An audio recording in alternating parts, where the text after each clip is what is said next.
On an overgrown path, shrouded in the shade of century-old trees, father and son were returning home, passing a time-forgotten building with faded signs that read Cooking Club and Handicraft Club. They had long ago merged with the rhythm of this land where every day was filled with the work of hands and the silence of nature. Well, shall we begin? Words hovering in the air like an invitation to another, but invariably valuable day of labor. The sun was already setting and its last rays were shining through the foliage when my son, covering himself from the blinding light with his hand, mumbled apologetically, "Well, yes, I'm sorry." The father, whose face darkened with displeasure, only grimly threw back, "Chihiro, look, the sun is out." It was their routine, dialogues without embellishments, where every word was weighty and familiar like their daily journey home. Father, addressing invisible interlocutors, exclaimed with irony in his voice, "Do you want me to rest outside? Ah, heaven!" The words were full of defiance and tired sarcasm, perhaps to the hardships of fate or to those who had once left their building in oblivion. He was shouting into the void, reflecting in his voice the echoes of days past and the inevitability of nights to come. Their lives were as simple as these moments of evening, repetitive, but each time leaving a unique imprint in the memory of the rural landscape. "Oh, wow," my father muttered faintly as if answering an unspoken question. His voice was not so much angry as tired with the unshared understanding of his labor. In the workshop, soaked with the smell of wood and the warmth of coals, time passed. My father, armed with long experience and an unchanging bandana, watched the fire carefully as it turned the raw wood into embers. "Why does he resent it?" thought the son, watching his father from the corner of the room. His gaze was full of incomprehension, and his hands were automatically doing their usual work. The son, concentrating on cleaning a wooden plank, was busy with his part of their family business. His silent diligence contradicted the inner restlessness caused by his father's sighs. In every movement of his knife was the desire for perfection taught by his father. In every fold of his clothing was the desire to earn approval. Their silent symphony of work, echoing with the crackling of the embers and the whisper of the flames, told the story not only of today, but of all those days that had faded into oblivion, leaving behind only the ashes of past successes and the relentless pursuit of tomorrow's mastery. In the workshop, where every stroke of the hammer and stroke of the steel wing told stories of the past and dreams of the future, lived a master craftsman. Rokuhiro Kunishige's name was known far beyond their small village, and he was spoken of as the most famous blacksmith in the land. The fire that licked the new steel with flame was his companion in the creation of exceptional swords, the uniqueness of which lay in the special forging technique passed down through the generations. His father's hammer descended confidently on the anvil. Knock, knock, knock. It sounded like the music of ancient legends, where each sword had its own soul, and each spark was like a living note in the symphony of life and death. The son watched and learned, absorbing every sound and every movement, knowing that one day he would continue this great art. His son, a young man with a determined gaze and unwavering ambition, spent his days learning from his father. "I learn under my father day in and day out," he shared, looking at the master whose movements were precise and sure, as if each sword already knew its destiny before the fire shaped it. The moment of truth for every blacksmith is when steel meets fire. It is a test of material and craftsmanship, a play of elements where a sword is born from the flames. Rokuhiro, the master whose name resounds among blacksmiths as a hymn to craftsmanship, in this second embodies the ancient ritual of transformation. His hands, strong and precise, hold the sword over the coals, allowing the heat to penetrate the steel, preparing it for future battles and feats. In the forge, where the echo of the hammer echoed in the silence, tension hung in the air. The son, raising the hammer above his head, froze, waiting for the command. "Strike!" Rokuhiro's loud order cut through the air. The hammer struck the red-hot metal, sparks flying in all directions like stars in the night sky. The blacksmith's face reflected the seriousness of the moment, his gaze focused and determined. "Now," was the only word needed to synchronize their actions. His eyes read the unwavering skill passed from father to son through fire, steel, and sweat. Away from the blazing forge, life went on as usual. In the aquarium, filled with calm water and the quiet rustling of fins, the fish continued their usual circles. Their peaceful in contrast to the thunder of the forge reminded them that even in the most stressful moments of life, there is always a corner of calm somewhere. In the midday silence of the house, where the morning light streamed in through the windows, a man sat at the table deep in thought. "Father," his son started to say, but his words faltered as his gaze fell on the aquarium, and he thought about something of his own. Rokuhiro, busy with his morning chores, suddenly heard his son's address. "That's how it is." His son's monologue was interrupted without really beginning, as if his thoughts were still with the fish in the aquarium. The boy entered the room and broke the silence. "Breakfast is ready." His voice was subdued, but there was a familiar determination in it. The son nodded gratefully, his face lighting up with a smile. His father's concerns always brought him comfort. "Do you often have conversations with them, the fish?"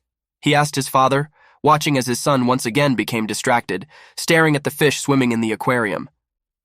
"Ah, it is." The son smiled as he answered his father, acknowledging his little escapes from reality to the simplicity of the aquarium world. These moments were a respite for him from the rigorous rhythm of their work together, allowing him to forget for a moment the heaviness of the blacksmith's hammer and the fire of the forge. In the cozy setting of a small kitchen where everything is in its place, Rokuhiro, a manly blacksmith with broad shoulders, sits in front of a hot bowl of ramen. He is frozen like a statue, and confusion is written all over his face. His voice is full of regret and slight irony. He admits his mistake and wishes him a pleasant appetite, but there is a sense in his voice that the meal no longer seems so appealing. The boy looks at his father with genuine surprise. His eyes are a mixture of concern and embarrassment.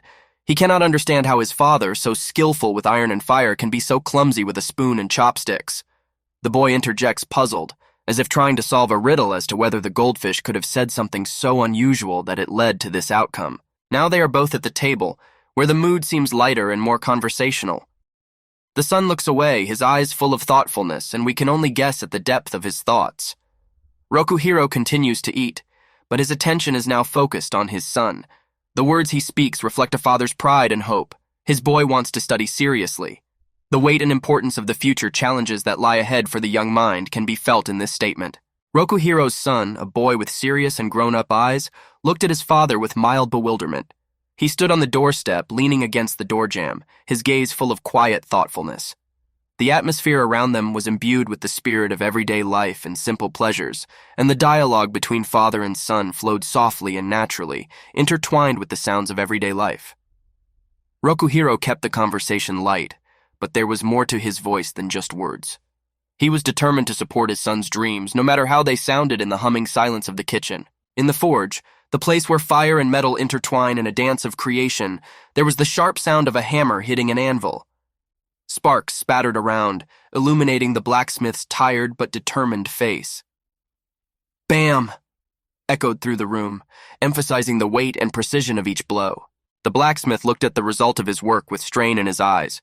Straight, the single word he uttered carried the weight of years of skill and endless striving for perfection. His gaze reflected not only concentration, but endless self-discipline passed down from generation to generation. As the hammer in his hands rose again, preparing for the next blow, his determined sigh rippled through the air. The short sound that accompanied each movement was like a mantra, sustaining his strength and concentration in this ritual of creation. In his every movement, he could feel the steadfastness of the mountain ranges from which the metal for his work had been mined. There was silence in the house, broken only by the light splashing of the water in the aquarium. These babies were brought home by their father, the son thought, his gaze lingering on the smooth movements of the fish, which made him forget the hustle and bustle of the day. They seemed like little magicians, able to clear the air of tension. The musings were interrupted by my father entering the room with an energy and enthusiasm that could have lit a star. "You're about to get excited. Go see what I bought." You could sense the pleasant anticipation in his voice of the surprise he was about to share. The son, at first surprised at his father's unexpected energy, bent his head over the book, but interest immediately awakened in his heart. "What?" His gaze met his father's, and curiosity kindled in him. "I went into the store on my way back from the grinder," the man went on, and in his hands glittered a find worthy of the story he was ready to unfold to his son. The glow of Rokuhiro's eyes lit up the room as he opened a small bag with 2 goldfish swimming in it. "Fresh goldfish!" he exclaimed, like a little boy who had just found a treasure. It was more than just the new inhabitants of the aquarium. It was a symbol of wonder and magic that he wanted to share with his son. But the boy's reaction was restrained. His expression remained unperturbed. "What and where is your joy?" The father was perplexed as he observed his son's calmness. Rokuhiro's joy was palpable, but it did not resonate in the boy's heart. The son looked at his father with a slight smile, but there was a look of concern in his eyes. "Who do you think is going to take care of them?" His question was full of the realization that a new responsibility now rested on their shoulders. "Certainly not you, father," he thought, knowing the passion and forgetfulness of his father, who so often needed a boost for daily chores, not to mention caring for the new members of the family. In the light of the setting sun streaming through the window, Rokuhiro stood at the table with a winning smile. "The vendor told me that goldfish are good luck." His voice sounded cheerful, as if he had shared the secret of the greatest wisdom with his son. The son, with his back to his father, immersed in his own thoughts, listened to his words. The boy's attention was drawn to the unknown depths of his own imagination, where his own plots and experiences were spinning. His father, for his part, had no doubts about the power of ancient beliefs, and his enthusiasm enveloped the room like a warm blanket.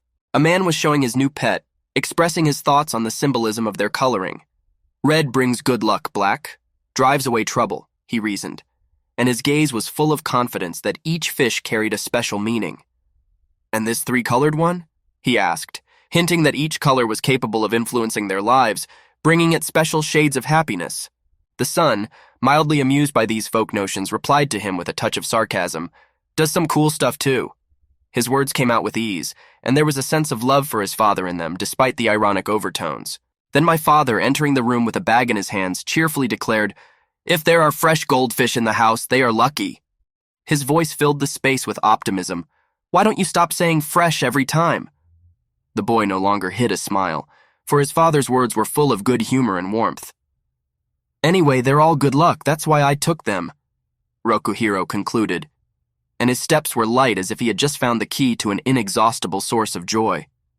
The boy looked at his father in disbelief and said that a fish is called fresh when it is about to be eaten. When his father thought about it, as if he could really do that, he decided that he would take care of the fish. The man's face was full of thoughtfulness and incomprehension. It was as if he were trying to find answers to the questions that had always plagued him. The boy thought that with a father like him, it would be a hassle. In the end, after buying this pet, he had even more worries. The next day, they continued their hard work in the forge. The hammer pounded like a drum, beating out the rhythm of the work. Sparks flew in all directions. The blacksmith's face was focused on his work. He had to make another masterpiece of blacksmithing. Every day coming to his forge, he took up his hard work. His son, bandana tied over his head to protect his hair, he watched his father expertly forge another masterpiece of blacksmithing from softened metal. Once again, the hammer came down on the anvil with a loud sound, spraying sparks of light in different directions. Soon, this lifeless piece of metal would yield another beautiful sword that would serve its owner in battle. The forge was filling with bright light with every second. The work was boiling, sparks of fire were flying in different directions, and the young man was descending on the heated piece of metal with a new force. The heated piece of metal lay between the hammer and anvil, preparing to take the next hardest blow, and would soon turn into a sharp sword blade. At this time, another stranger was approaching Rokuhiro's house. The man draped his jacket over his shoulders and with a casual stride approached closer and closer. Finally, he came to his destination. The father, heated by the fervor of the work, turned to his son and said in a heavy voice that it was time for them to start dinner. In this hard work, it was necessary to take at least some breaks to avoid fainting. The man looked at his son with an appraising gaze and said with satisfaction that the boy's arms were getting stronger. Chihiro looked at his body in surprise.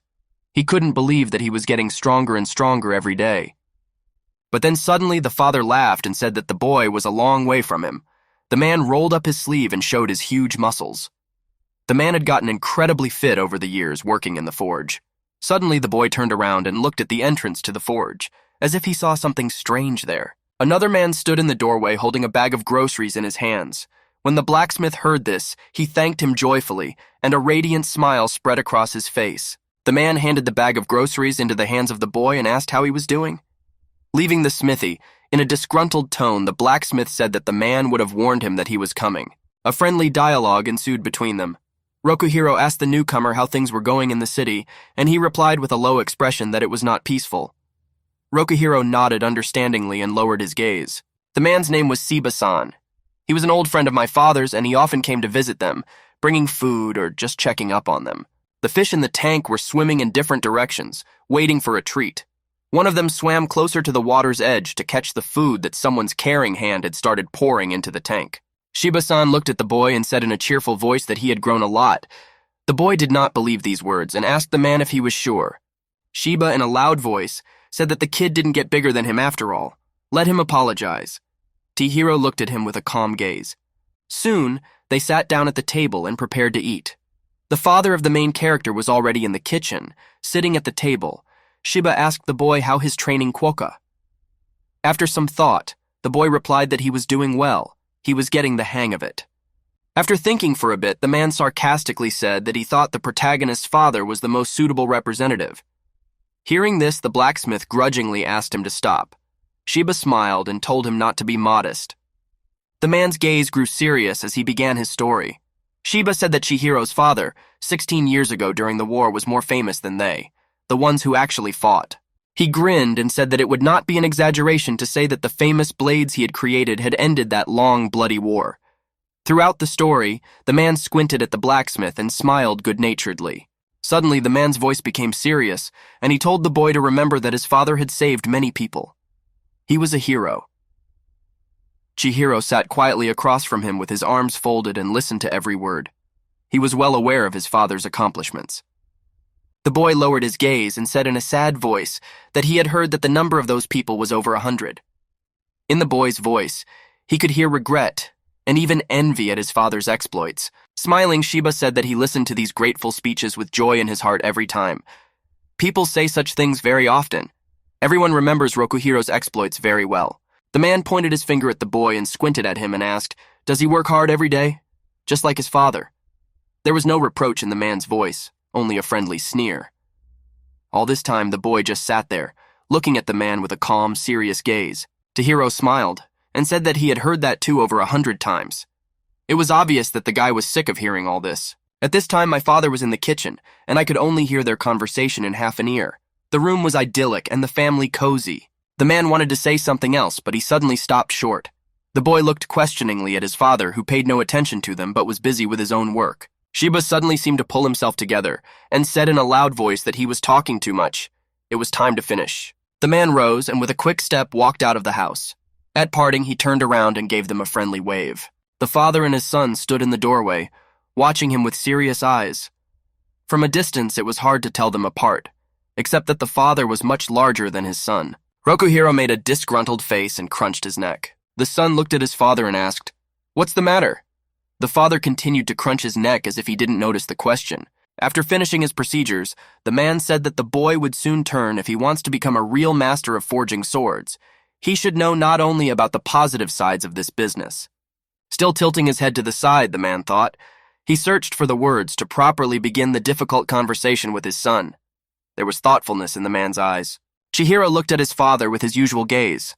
Although he didn't look interested on the outside, inside he was eager to know what lay ahead. After a moment's silence, the son said the man can tell him, but it's not that he thought much about these negative aspects. The boy's voice became more confident, but seriously, he wanted to become a master like his father. All this time, the blacksmith was like a living embodiment of the ideal for him. They went into the house. My father was huge, so he ducked down to avoid hitting his head on the door jamb. After thinking for a while, he said he understood. The room was quite spacious. A little in the distance lay a sword hidden in its scabbard. The man approached the stand and said in a serious voice that there were several more balls stored in the basement, most of them created before the protagonist was born. He was in awe of his weapons, as he understood the labor involved in making them. The boy came closer to his father and bowed his head with interest and asked, "Were they all used in the war?" His father nodded his head. Carefully taking the weapon, he lovingly said that blades always save people and give the beginning of a new era. It was evident how much the man treasured these things. Slightly sliding the sword out of its sheath, the blacksmith looked at its shining blade, which seemed to reflect the warrior's entire resolve. Then the man became serious, he said. "For all that, a sword is a tool for killing people." The boy continued to watch his father's actions. Although his gaze was emotionless, it was just a mask. The man suddenly swung his sword, preparing to strike. The blade, with great speed cutting through the air with a whistling sound, began to approach the bamboo stick, and soon, in one motion, sliced it in half. Not my question hung in the air. Could they be indifferent to the death for which the sword was created? It was a rhetorical question, of course. Taking people's lives is bad, but war is war. The blacksmith's voice sounded as serious as possible. In the wrong hands, swords can take the lives of decent people. Realizing this, It is necessary to challenge the creation of blades. In a calm but serious tone, Father said that the one who should wield the sword is the one who has faith, the one who will destroy the bad and save the weak. They are such. This man had a great responsibility, for he was creating a murder weapon. Carefully hiding the sword in its scabbard, he said that responsibility and faith are necessary qualities for one who wields such a deadly weapon. He turned to his son and told him that next time he would first sell the actual made katana. Every such time he entrusted the sword into the hands of a man, these two qualities would be pressed upon him. The son listened attentively to his father's instruction, absorbing every word. With a serious look at his child, the man asked him if the boy could cope with such a burden of responsibility. The boy thought about it. It was difficult for him to answer this question unequivocally. To make a sword is certainly difficult, but to take responsibility for killing people is even more difficult. His eyes drooped. The boy's gaze became serious, and in a firm voice he said that despite everything, he was ready to take on such responsibility. The man looked at his son silently. He was very proud that he had raised such a man. But that was not all. The boy had much more to learn and realize before he could become a real master. After a little silence, the blacksmith turned around and with a quick, firm step went to the exit of the room, throwing over his shoulder to his son that it was time to go back to work. The boy looked at him in surprise and asked, "Is it right now?" Turning around for a second, the man said that after saying that, he would expect great success from his son. The gaze was firm and clear. Chihiro looked at his father without taking his eyes off of him. That's right. Now he had to become a real man and learn to take responsibility for his actions. He was alone in the empty room, thinking about everything that had been said. He looked at his father's broad back as he slowly drifted off into the distance. Chihiro was a little afraid of what lay ahead, but his father was always ready to support him. After waiting a little while, the boy told his father to clean up the pieces of bamboo he had scattered during his performance. As if yanked back, the father turned around and said he would do it now. The tall castle rushed upwards, towards the clouds themselves. It was a monstrous, monolithic building that inspired fear and awe. There were many people gathered near the entrance. Life was going on as usual. Someone sat at a table and drank tea. Someone hurried on his business. The man with the bushy mustache slanted his contemptuous gaze to the side and ordered someone to be wasted. It was obvious from his face that it was not the first time he had to dispose of human lives. 38 months later. A man dressed in a ceremonial-colored shirt swung his katana and in one fell swoop chopped up the poor man kneeling in front of him, his hands tied in a tight knot and hidden behind his back. It looked like an act of public execution. The last one left.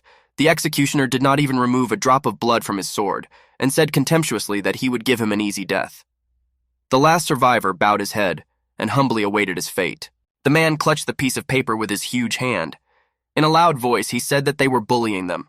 He gets angry every time he sees them. His eyes were full of anger. In front of him stood a blood-stained boy. Tears were pouring from his eyes. His face was full of despair. He had already resigned himself to his fate. The man threw the pieces of paper on the floor. They looked like some kind of propaganda leaflets. With obvious anger in his voice, the man turned to the kid and told him to just give the names of the members of this movement. The flyers said for everyone to go after the Dragon Awakening faction. Another man holding a bloody katana said with a sneer that he was shaking so pathetically, "Let him say something." After being silent for a while, the captive began to stammer his words. The bearded man looked at him with interest, waiting for him to say something. His eyes were burning with rage, and he seemed about to breathe fire. The boy got his thoughts together and almost cried, saying that until this group came to town there was peace and quiet, but now they rule everything by brute force. Next to him lay the bloody corpse of another poor man. They steal money, land as they please. It's an outrage. The guy screamed with impotent anger. His eyes were burning with rage. There were drops of blood on his face, but he still didn't give up. It looked like he was part of some kind of resistance. The man got angry at such words and in a rage hit the guy in the face with his fist. Blood splattered. After wiping his fist from the blood, the man calmed down a bit. In a calm voice, he said that it was very brave of him, but this guy's nothing but a lowlife. The poor guy was lying on the ground trying to recover from such a blow. The ringleader looked down at him and asked the guy in a dismissive tone, "Does he even know who's covering for him?" Spitting Alice spit a clot of blood on the ground, the guy looked at him with eyes full of anger. He replied that it was a black mage, so it didn't matter if the adults were shaking in fear. He should shut up and obey. The boy's words echoed through the vast building. On the balcony, a man dressed in a neat tuxedo stood, a wry smile on his face. He said quietly that he was interested in this guy. Suddenly, near the boy's face, some strange black shoots sprouted from the ground, looking like tree roots. The poor man's eyes widened with fear. He had already resigned himself to the fact that he was going to die. A man in a hat bent over as if trying to see something on the floor. Next to him stood other uniformed men who looked like members of the group. He was coming down the stairs holding some sort of bundle in his hand. He turned to the head, saying that he had received payment just now. A smile gleamed on his face. Tension hung in the air. The man came a little closer and asked the people present if they had ever seen magic. He thought that bravery came from ignorance. At that time, the powerful roots of the tree had already completely encircled the boy's neck and were squeezing it tighter and tighter with each passing second. The poor man could already feel the air ceasing to flow into his lungs, and life was about to leave him. But he did not stop struggling. The man looked down at his victim and calmly asked, "Is this the first time?" I could see in his eyes that he could take a human life without blinking an eye. The boy could hardly breathe anymore. His eyes blurred, his awareness began to sink into a viscous abyss. A few more seconds and his life would be ruptured forever. Suddenly, the man seemed to remember something, and he smiled broadly again. He looked like an executioner, taking the lives of his victims left and right. His lips moved and he quietly began to speak. As long as the head pays them to do so, they will not interfere with other people's work. The man with the beard said worriedly that he couldn't help but feel uneasy about their system. But when it comes to people who are so naive, he didn't get a chance to finish, because the man in the hat interrupted him. Folding two fingers, he said he thought he needed to explain even more politely. He had a strange tattoo on his arm. The man's gaze was cold and full of ruthless malice. A fire aura began to form around him. Behind him stood the boy, who was watching with eyes full of horror, the wooden trunk already completely wrapped around his neck, leaving only a small possibility of breathing to keep from losing consciousness. In the same calm, soulless voice, the man said that wood decomposes with time. A fire began to blaze in the middle of the room, inexplicably kept in the air. All the people watched this spectacle with horror. Corpses were lying everywhere. There was a distinct iron odor of blood in the air. The train's wheels cut the silence of the day. It was rushing forward, cutting through space like an arrow. Chihiro had already grown a lot and had matured a lot. His face had sharp features, but his gaze remained the same. A familiar voice called out to him, and he turned around. Shiba-san, a friend of his father's, came into the compartment. He wished the boy a good morning, and he had the same good-natured smile on his face. It turned out that it was impossible to upset this man with anything at all. The man came even closer to him and asked if he could sit next to him. He was holding a dried fish in his hand, the smell of which immediately filled the entire carriage. The boy looked at the man with surprise. Apparently, he didn't expect to see him here. "Does he eat capelin? They agreed to meet at the station. What's he doing here?" Siba Slavno paid no attention to his bewilderment and said in a cheerful voice that it was beautiful weather. The kid continued to watch intently with his old acquaintance. It was the first time he had ever seen anyone eating dried fish on the go. The man nonchalantly plopped down on the seat across from the guy. He was in high spirits and asked with a sneer what was the guy's harsh look. He offered Chihiro a fish, but he declined. Shiba sunk his teeth into the food like it was the last bite of his life and began to chew fiercely. The train was moving at a moderate speed, slowly rocking its passengers. White fluffy clouds stretched across the sky, like ships sailing across the sky. A man asked the boy with interest if he could ask him a question. The boy reluctantly nodded his head. Shiba looked at the scar on the boy's face with interest. He was choosing words to tell him this in a softer way. His gaze was still cold and calculating. The man said that if the guy didn't want to, it was possible to heal that scar more beautifully. Hearing these words, the boy was embarrassed. He knew it himself, but he didn't care. While continuing to eat the fish, the man said, "That scar is right in the eye, or will the guy leave it like that?" It's unclear why this man suddenly cared so much about what's on Chihiro's face. There was an awkward pause in the room. After a little silence, the boy began to speak. The noise of the train sounded measuredly, as if lulling its passengers to sleep. The guy seemed to have a hard time talking about it, but he overpowered himself and started talking. When he washed his face in the morning and looked in the mirror, he always saw that scar. Every word seemed to be difficult for him to say, despite his seemingly serious appearance. He immediately recalls that day every time he sees himself in the mirror. Shiba looked at him with an attentive gaze and listened. The boy continued to speak calmly.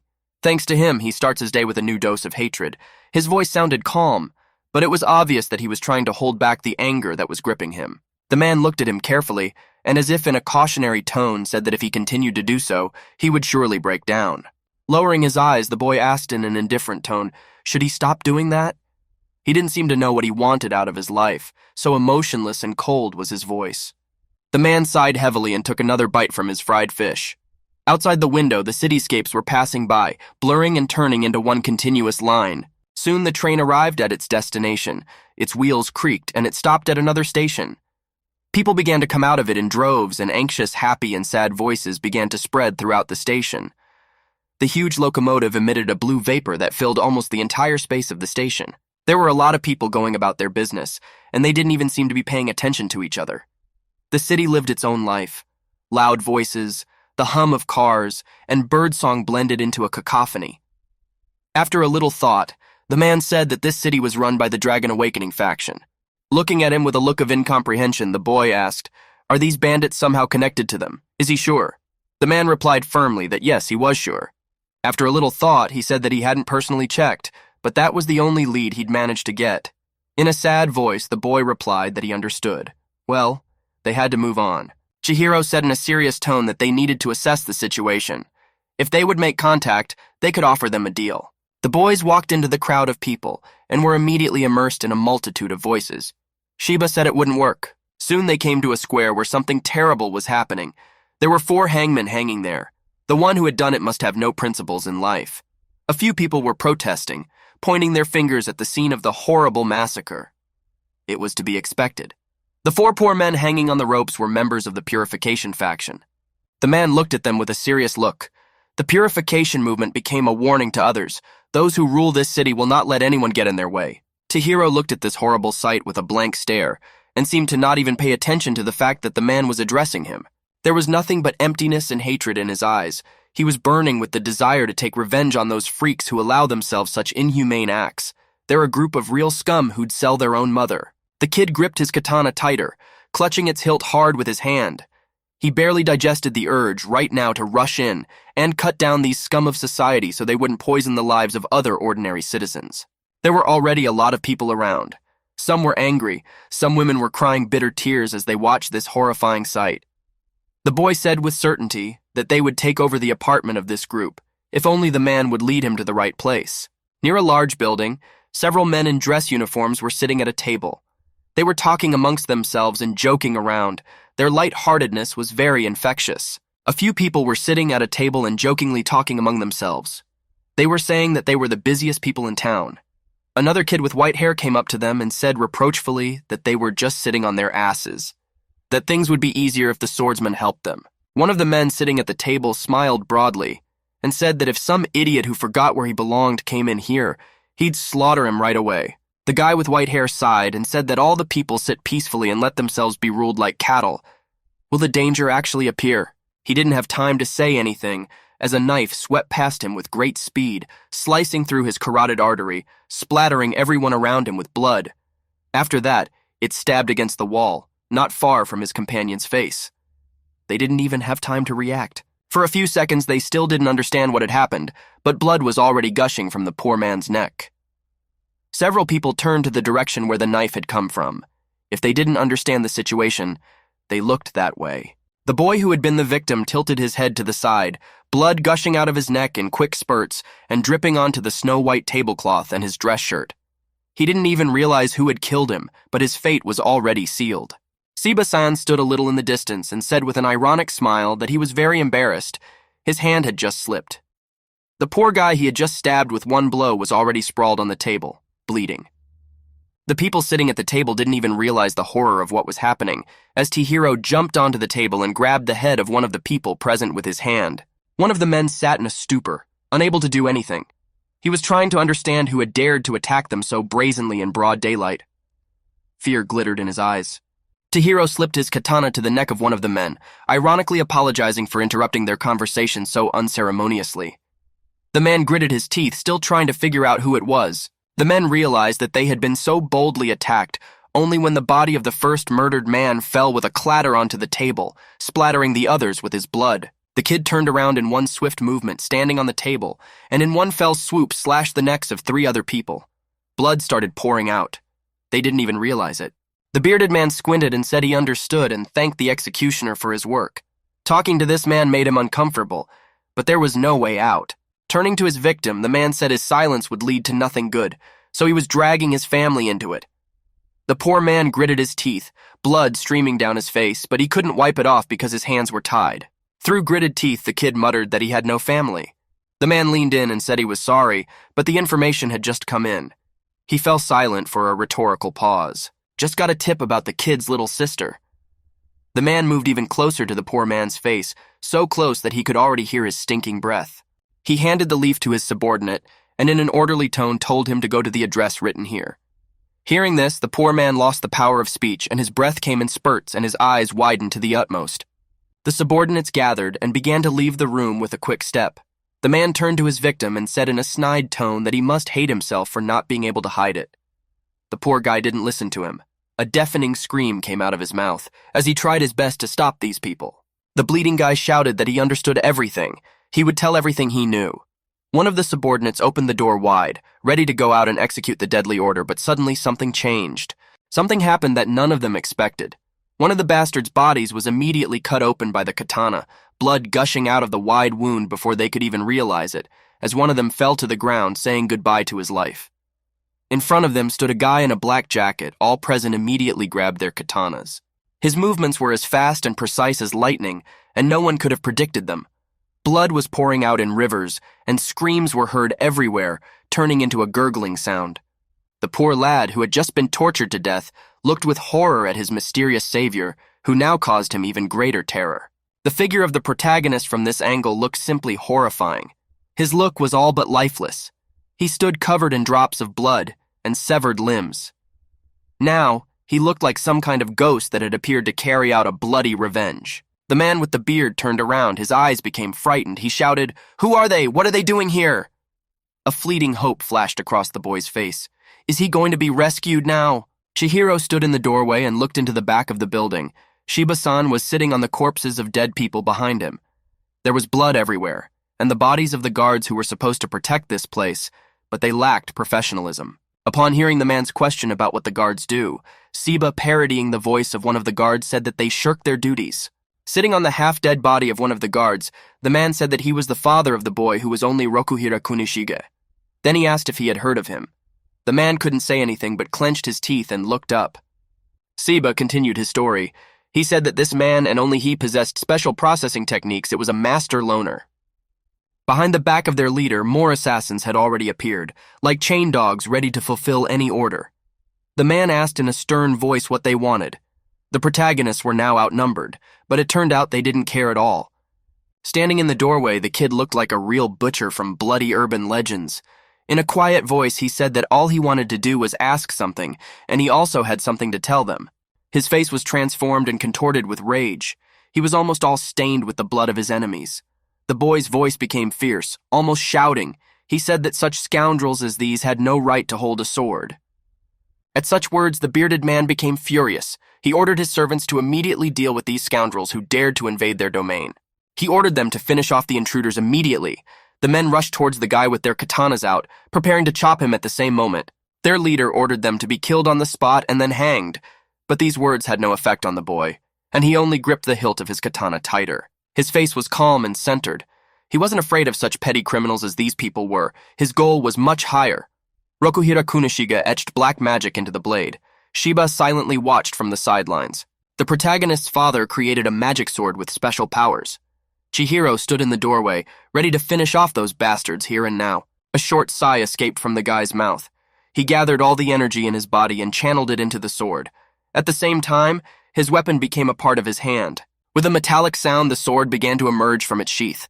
It was covered in some strange energy that inspired fear and terror. It was the heaven of the abyss. The guy stood in the doorway as if he were some ancient swordsman preparing to slay a monster. It was partly so. He swung his sword, and magical carps appeared from nowhere. The sword began to glow with magical energy. Those present didn't understand. What the hell was this? Who the hell is this guy? They stopped and watched in horror.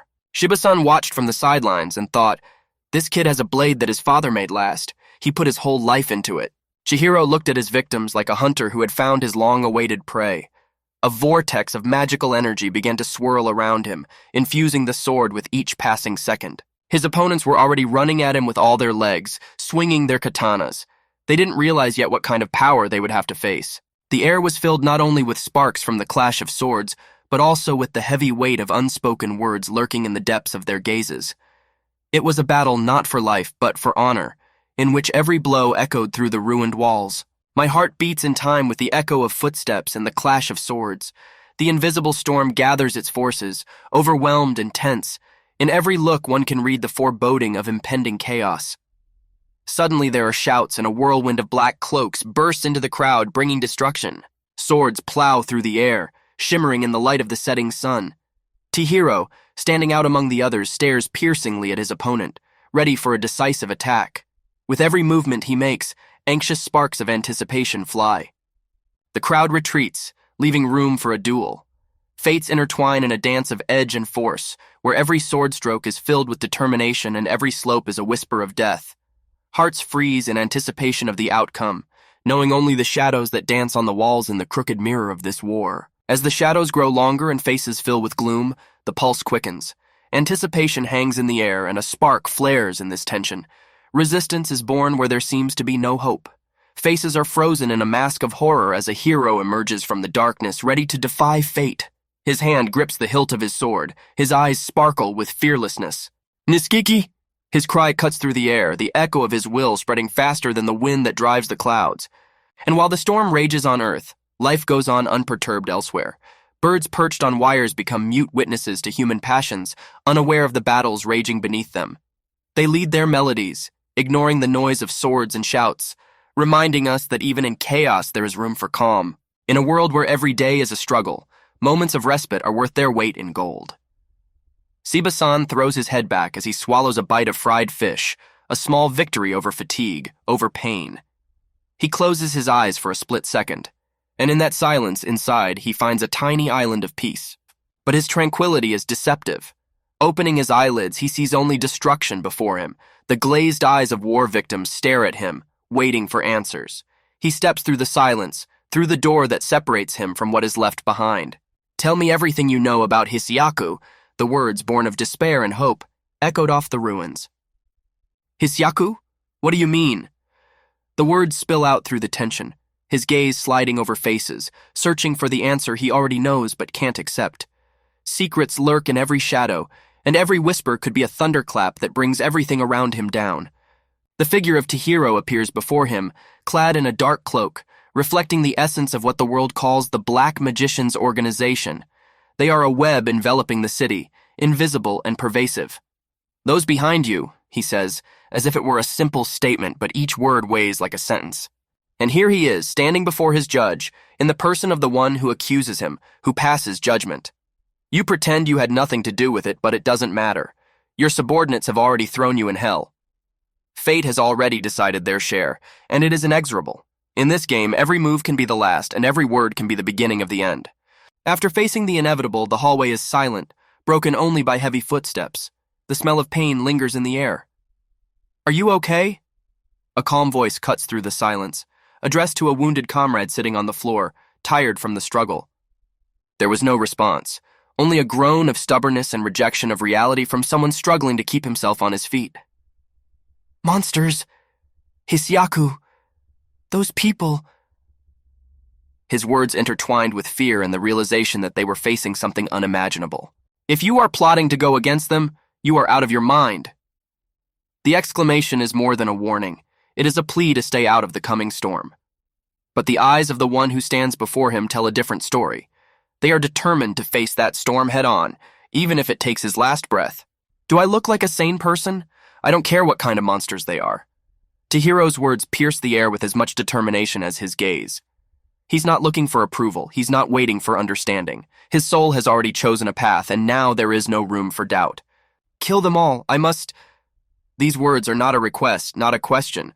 They are a statement of a mission he intends to accomplish no matter what. He knows that every step forward could be his last, but he will not stop. "It's all untied," Shiba said quietly, trying to untie the ropes on the poor man's arms. "You've had a hard time," said Shiba as he helped Pan up. "Thank you very much." The words of gratitude burst out through the pain and fatigue to the stranger who had become an unexpected ally in the storm of events. And you actually." He tries to find the words to ask about the stranger whose appearance is shrouded in mystery. His gaze is full of questions, and each one seems vital. "I am Shiba." A short answer said with the same confidence as his actions, a name that becomes another mystery in this story, where each character harbors a deep layer of meanings and motivations. The world around them seemed to freeze. I don't care what kind of monsters they are. I must. The words are lost in the ruins of the destroyed room. He realizes that his task is far from over, and he faces a choice that will determine not only his fate, but the fate of many. Kill them all, he says, and there is determination in his eyes, the same determination that leads him through the darkness. He knows his path is not an easy one, but he is willing to walk it no matter how difficult it may be. And then Seba enters as if interrupting his train of thought. That's the way it is. Do you understand, asshole? His words sound like a throw of the gauntlet to fate, a challenge that cannot be refused. He is ready to support this battle, because now their paths are intertwined by a common thread, the fight against an unknown threat. You had better swear to his words. Sheba inspires confidence and certainty. He's not just an associate, he's a reminder that there's no room for hesitation in this fight. He knows the value of decisions made here and now. Thanks, helped out, tossed Chihiro over his shoulder. Done, I yelled at him once. Words of gratitude are replaced with a joke, diffusing the tension, even in such a dark chapter of their story. Seba's irony is his way of fighting fear, his sword against despair. If only because traces of their activities began to appear about 4 years ago, that's right, they know about Hisyaku. The conversation turns to analyzing the problem, to trying to find the thread that will lead them to the origins of the darkness. Sheba and his Chihiro are not just allies in circumstance. They become a team ready to meet their enemy armed with determination and newfound understanding. Something vaguely about a small group of elite spellcasters, but nothing definite. Chihiro's words are full of bewilderment and uncertainty that they are dealing with forces beyond their comprehension. Sheba doesn't hide his irritation. And I'd really like to have concrete information. He wants understanding. He wants answers that could help them in this struggle. He tries to justify himself to Chihiro for his outburst. You don't need to add anything. Sheba realizes that every ally is important in these circumstances, and every harsh word could cost them the cooperation they so desperately need. Yeah, and yelling at him was unnecessary, said Chihiro calmly. Chihiro addresses his victim directly, his voice full of anxiety and pleading. What do you know about Hisaku? Tell me everything. It's no longer just a fight for survival. It's a search for truth in a world where every single piece of information could be the key to understanding the danger that threatens them. The fallen bastard, weighed down by the battle, struggles to choose his words. Shh. Okay, goddammit. His voice trails off. His eyes lose focus. He's on the edge of consciousness.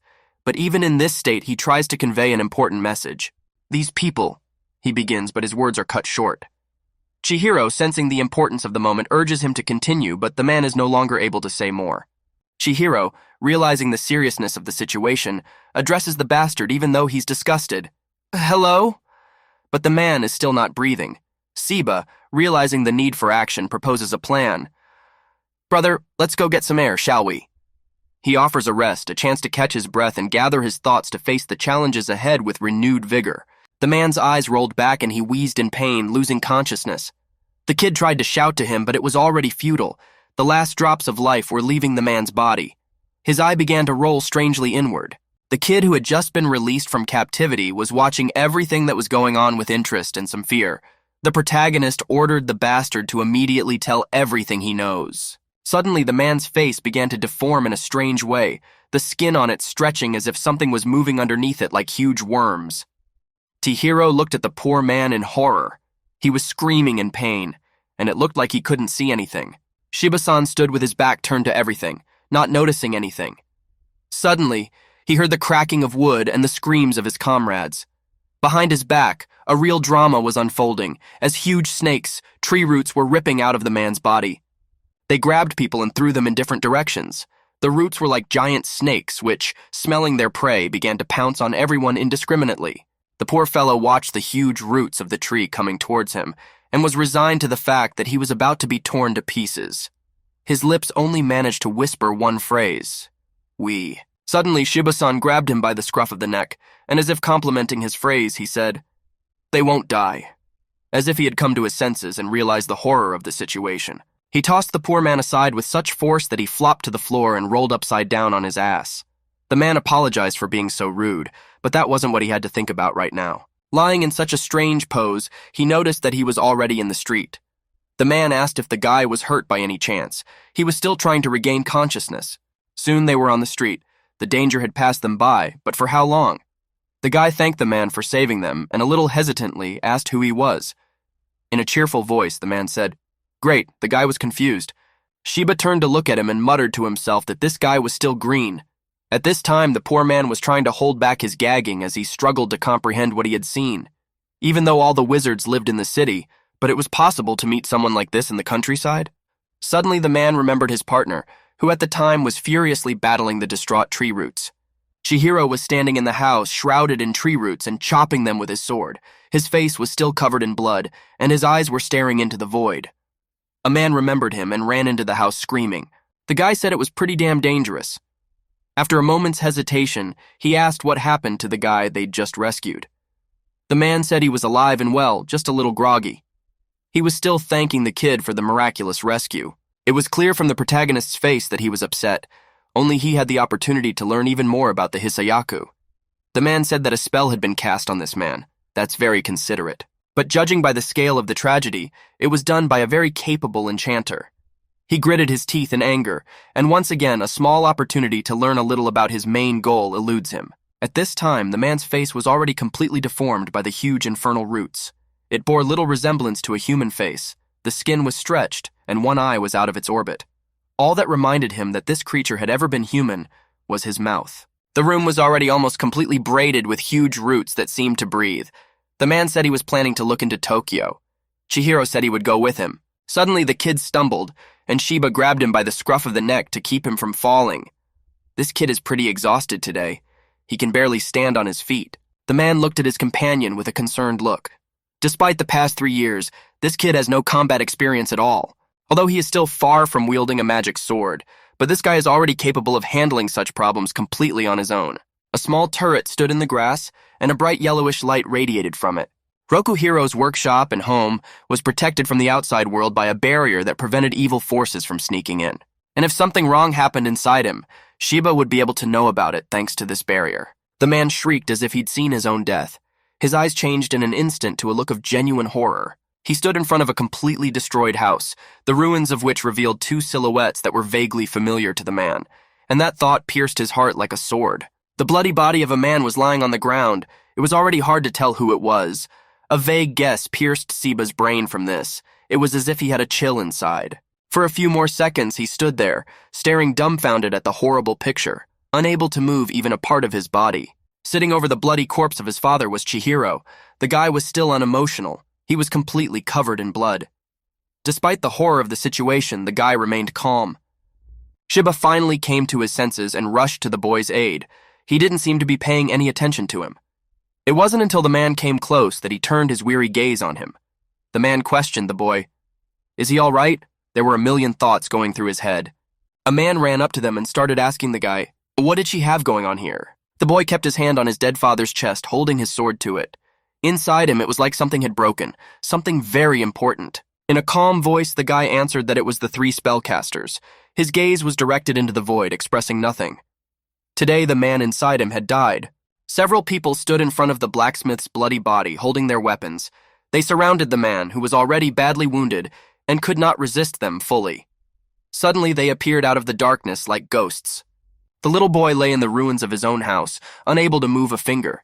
He was exhausted. He could not help his father, who now faced an unknown danger, and it was eating him up inside. Suddenly, one of the men raised a hand with a familiar tattoo. My eyes began to darken, my awareness falling into a dark, viscous void. Stammering, as if squeezing every word out of himself, the boy said he lost consciousness. And when he woke up, everything was already done. The man looked at him with frantic eyes and tried to understand what had happened in such a short time. He was standing next to a guy who was hugging the already cold corpse of his father. The man didn't know what to say. The situation was really terrible. During the war, the protagonist's father had made 6 magic swords. After the war was over, all the swords went back to his workshop and were hidden in the basement. Now everything was destroyed, and it was very difficult to find anything that had survived. The man scrutinized the ruins of the house. Had all the swords really been stolen? Goosebumps ran down his skin. The man grasped the boy's shoulder and began to examine him to see if he was all right. Right now, the most important thing for him was to know that he was okay. We should have called a doctor. In a heavy voice, with all his will in his fist, the boy said that it was nothing and that he was fine. At this point, his mind went blank, and he began to drift back into his childhood memories. He remembered the time his father took him to the basement and showed him some boxes. In them are magical swords. Each one has its own specific property, magical power. The boy watched his father proudly show him the results of his labors. After a little silence, he quietly said that this was the sword he should strive for. Hearing his son's reasoning, the blacksmith said it was quite possible, but let the boy remember something. Chihiro was alert and prepared to listen carefully. At the goat's hand towards the swords, the man said thoughtfully that all these swords could not be called a proper reference point. The man's voice was serious and ingratiating. Looking at his son with a cold gaze, the father said that he should not admire the ability to create a strong sword. His gaze was cold and serious, but at the same time overflowing with paternal love and care, wanting to teach his son and pass on to him as much priceless knowledge as possible. Father kept talking. He said the boy should see the world with his own eyes. For what purpose and what kind of sword should he make? That's a question the lad must find the answer to through hardship. His father said that he too had been searching for the answer to that question day after day, and even after all these years he had not been able to find it. Chihiro looked at him with a serious and seemingly soulless gaze. Grinning his warm, fatherly smile, the man said that he would gradually gain their wits. The boy nodded his head and continued to look at his father with a seemingly expressionless gaze. He wanted to say something else, but he was too shy. Eyes downcast, the boy began to speak. His voice was calm and poised as ever. A little look at his father said that if he decided to have a serious conversation, he should have worn a more serious jersey. This t-shirt looks too carefree. The man's t-shirt had a round sun painted on it, and the words "sunshine is good." The man stared at his clothes in surprise. Does his son really think that of him? I mean, she's a badass. The boy replied that only his father thought so. Now all that came to mind was his father's bloody face, the dearest person in his life who had been his support and encouragement all these years.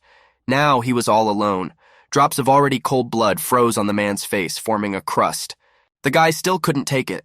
Hot tears started streaming down his cheeks, and his voice started to break into a scream. Something very important had died inside him. Now in his heart, there was only emptiness and pain. Through his tears, stammering, he asked, "Who were all these people?" Sheba looked at him with a tarnished gaze. He himself was overwhelmed with pity for the little boy. He didn't know what to say, didn't know how to comfort the boy. Through his tears, the boy stammered that these people had no idea how serious his father was about those swords. There was so much pain in those words that no words in the world seemed capable of describing it. The boy grunted. His breath hitched, and he couldn't say anything else. He was so overwhelmed by this grief that nothing existed for him now but the bloody corpse of the person he loved most. With eyes full of bitter tears, he looked at the ruins of his home, the place where he felt protected. Now, there was only rubble. The picture of him and his father sitting at the table, his father making faces at him, and him looking at him with the same serious gaze. It was the warmest memory of his life. Tears flowed down the guy's cheeks. He couldn't hold back his emotions anymore. He had tried to be serious for so many years, but now he was broken. The only question that plagued him was, why did it have to be like this? He didn't understand why he deserved to be punished like this. Shiba-san also felt guilty about the incident. He apologized. If he had caught up a little earlier, perhaps this tragedy could have been avoided. The man agonized. But how could they even find this place? The guy didn't hear anything at all anymore. He just cried, going over in his memory all those moments that were for him the dearest in his life. He remembered that moment, and the very tattoo on the arm of the man who had taken his father from him. He remembered the sarcastic smile with which the bastard had killed. His eyes filled with rage, his breath came in quick gasps, and his heart began to beat with such force that he felt like it was going to fly out of his chest. Through his tears, he began to speak, vowing to himself. The boy gripped the sword in his hand even tighter. He must convey his father's beliefs to them. Those words seemed lost in the abyss, in the grief that had taken hold of the boy and seemed never to let him go. He looked down even more, and now he was staring forward with almost lifeless eyes. There were a lot of thoughts in his head which he was trying to put in order. The wound on his soul had not had time to heal, and now he was reminded of his desire for revenge. From that day until now, nothing is known about Hyasayaku, not magical swords. He put his katana back in its scabbard. He thought with annoyance that he had just discovered some clue, and again everything slips through his fingers. The boy thought sadly that it was not surprising that it was at such a moment that his father's sword was used for evil. But there was nothing left to do. It was necessary to solve this mystery and avenge the death of a loved one. He gritted his teeth and thought that he should find the Hisayaka and the rest of the swords as soon as possible. The kid was sitting on the windowsill, looking at his katana. Small fish were flying in the air next to him. His soul was empty. His gaze was serious and calm. Outside the window, other houses of the big megapolis were shining with their windows. The pale white moon had already risen into the sky. Chihiro was sitting on the windowsill, contemplating his katana, when the door of the room swung open and a familiar figure appeared in the doorway. The large, tall hotel building towered over the rest of the city. Everywhere hung various advertising signs welcoming future customers, enticing them to buy a new useless product. The black windows of the hotel looked at their future visitors. It was Tokyo, the city of nightlights, but the streets were still bustling with life. It didn't stop for a second. In the distance, the windows of high-rise buildings that looked like big beehives glowed. Shiba walked into the room and turned to the kid. He said that if he was still awake, they needed to go somewhere.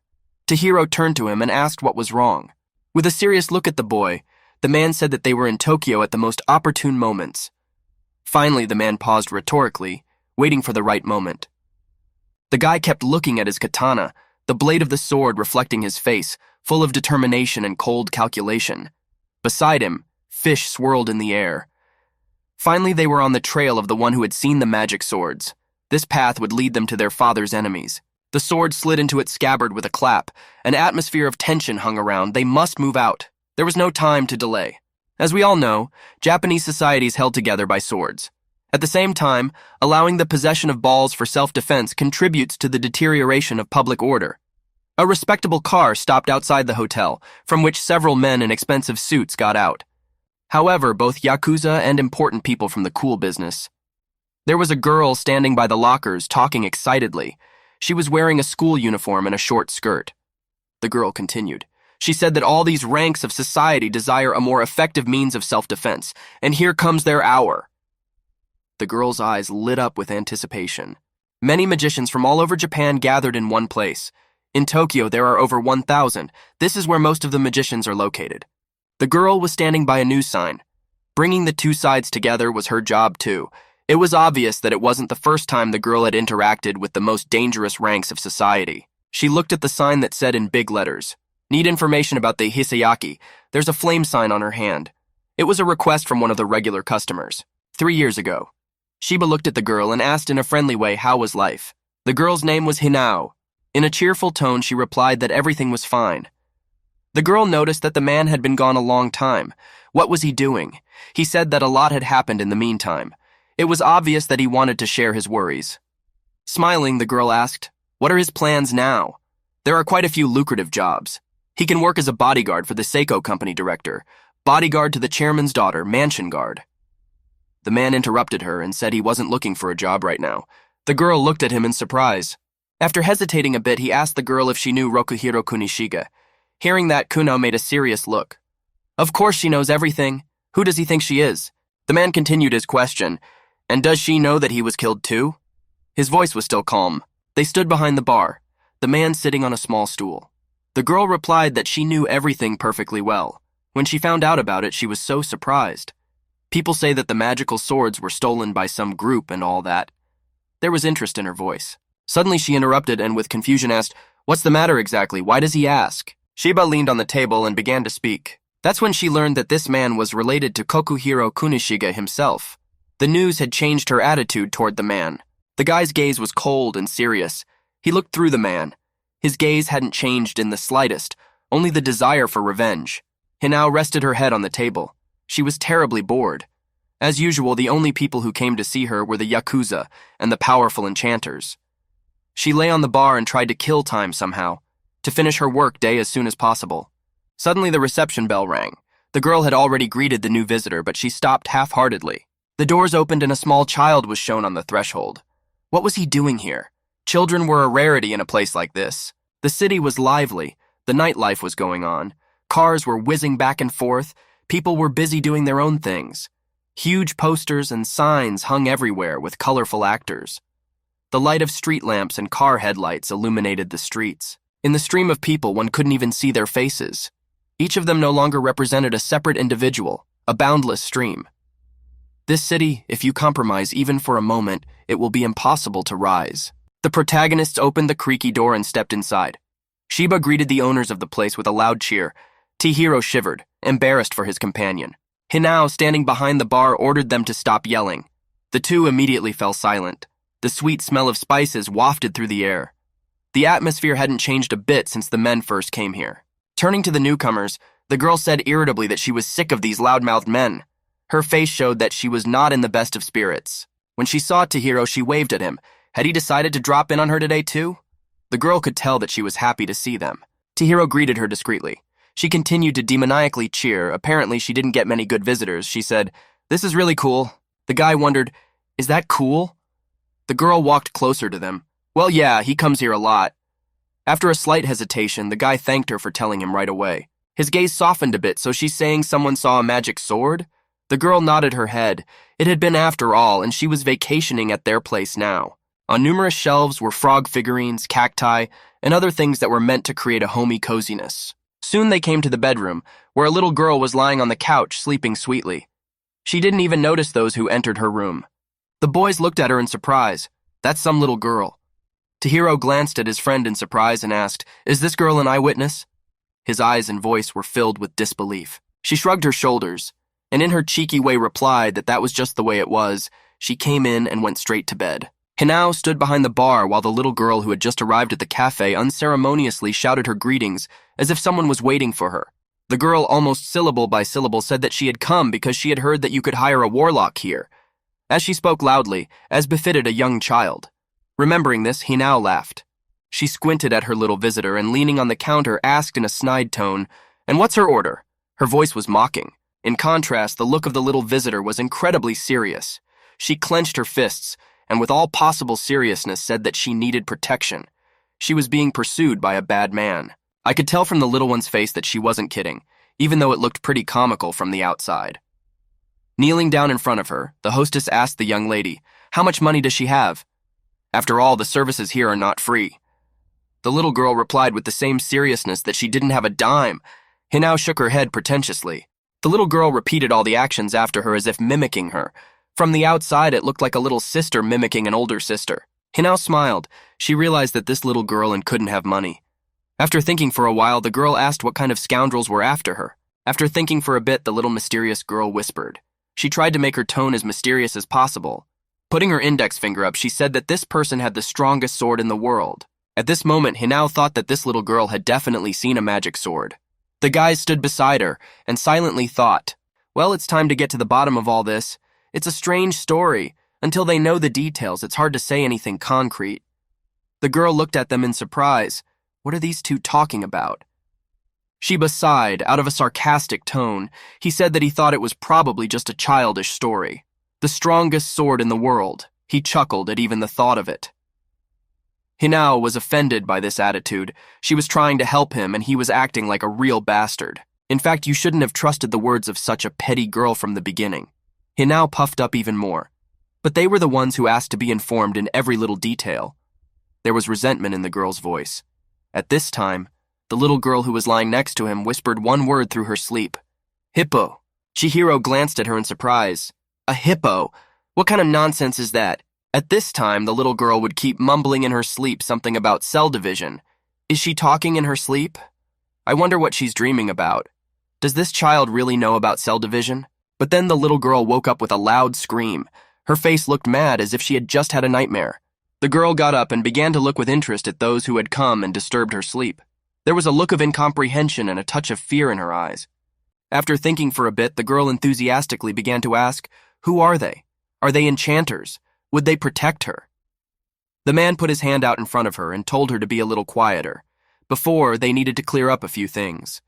The man squinted his eyes and said, "First, let her tell me why it was some rascal who was after her." The girl puffed up her cheeks and began to think hard. The man had put her in a stupor with his assertiveness. She looked at him with her wide eyes and did not say a word. Shiba asked in a loud voice.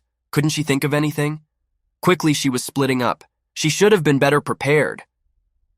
At this time, the girl crossed her legs and looked at him with a wide smile. She was amused by this whole situation.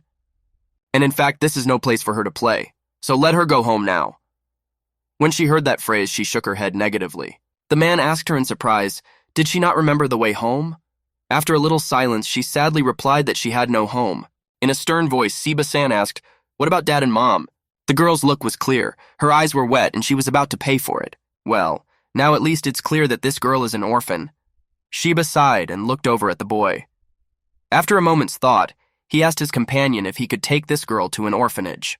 Chihiro asked rhetorically, "Maybe they should have dinner." The little girl looked at her askance. You could tell right away from her look that she was very hungry. The answer to the question seemed to come to herself. The boy sat down in front of her and asked her affectionately if she wanted to eat. The girl just sat on the edge of the couch and looked at him with her big eyes. She wanted to say something, but she stopped short as her stomach rumbled. It was clear without further ado that of course she was hungry. She was so thin that it seemed she hadn't eaten for days on end. She waved her hands and told the boy that he could see it all himself, or rather hear it. Chihiro sighed heavily, and what kind of behavior this kid had. It looked like she hadn't eaten in a while. Shiba and he now watched her from a distance. The protagonist looked at the little girl with the calm gaze he looked at absolutely every point he asked her what she would like to eat. "Tempura soba," shyly muttered the girl to herself. Suddenly the girl's eyes lit up, and as if she had thought of something else, she wanted to ask if she could do something else.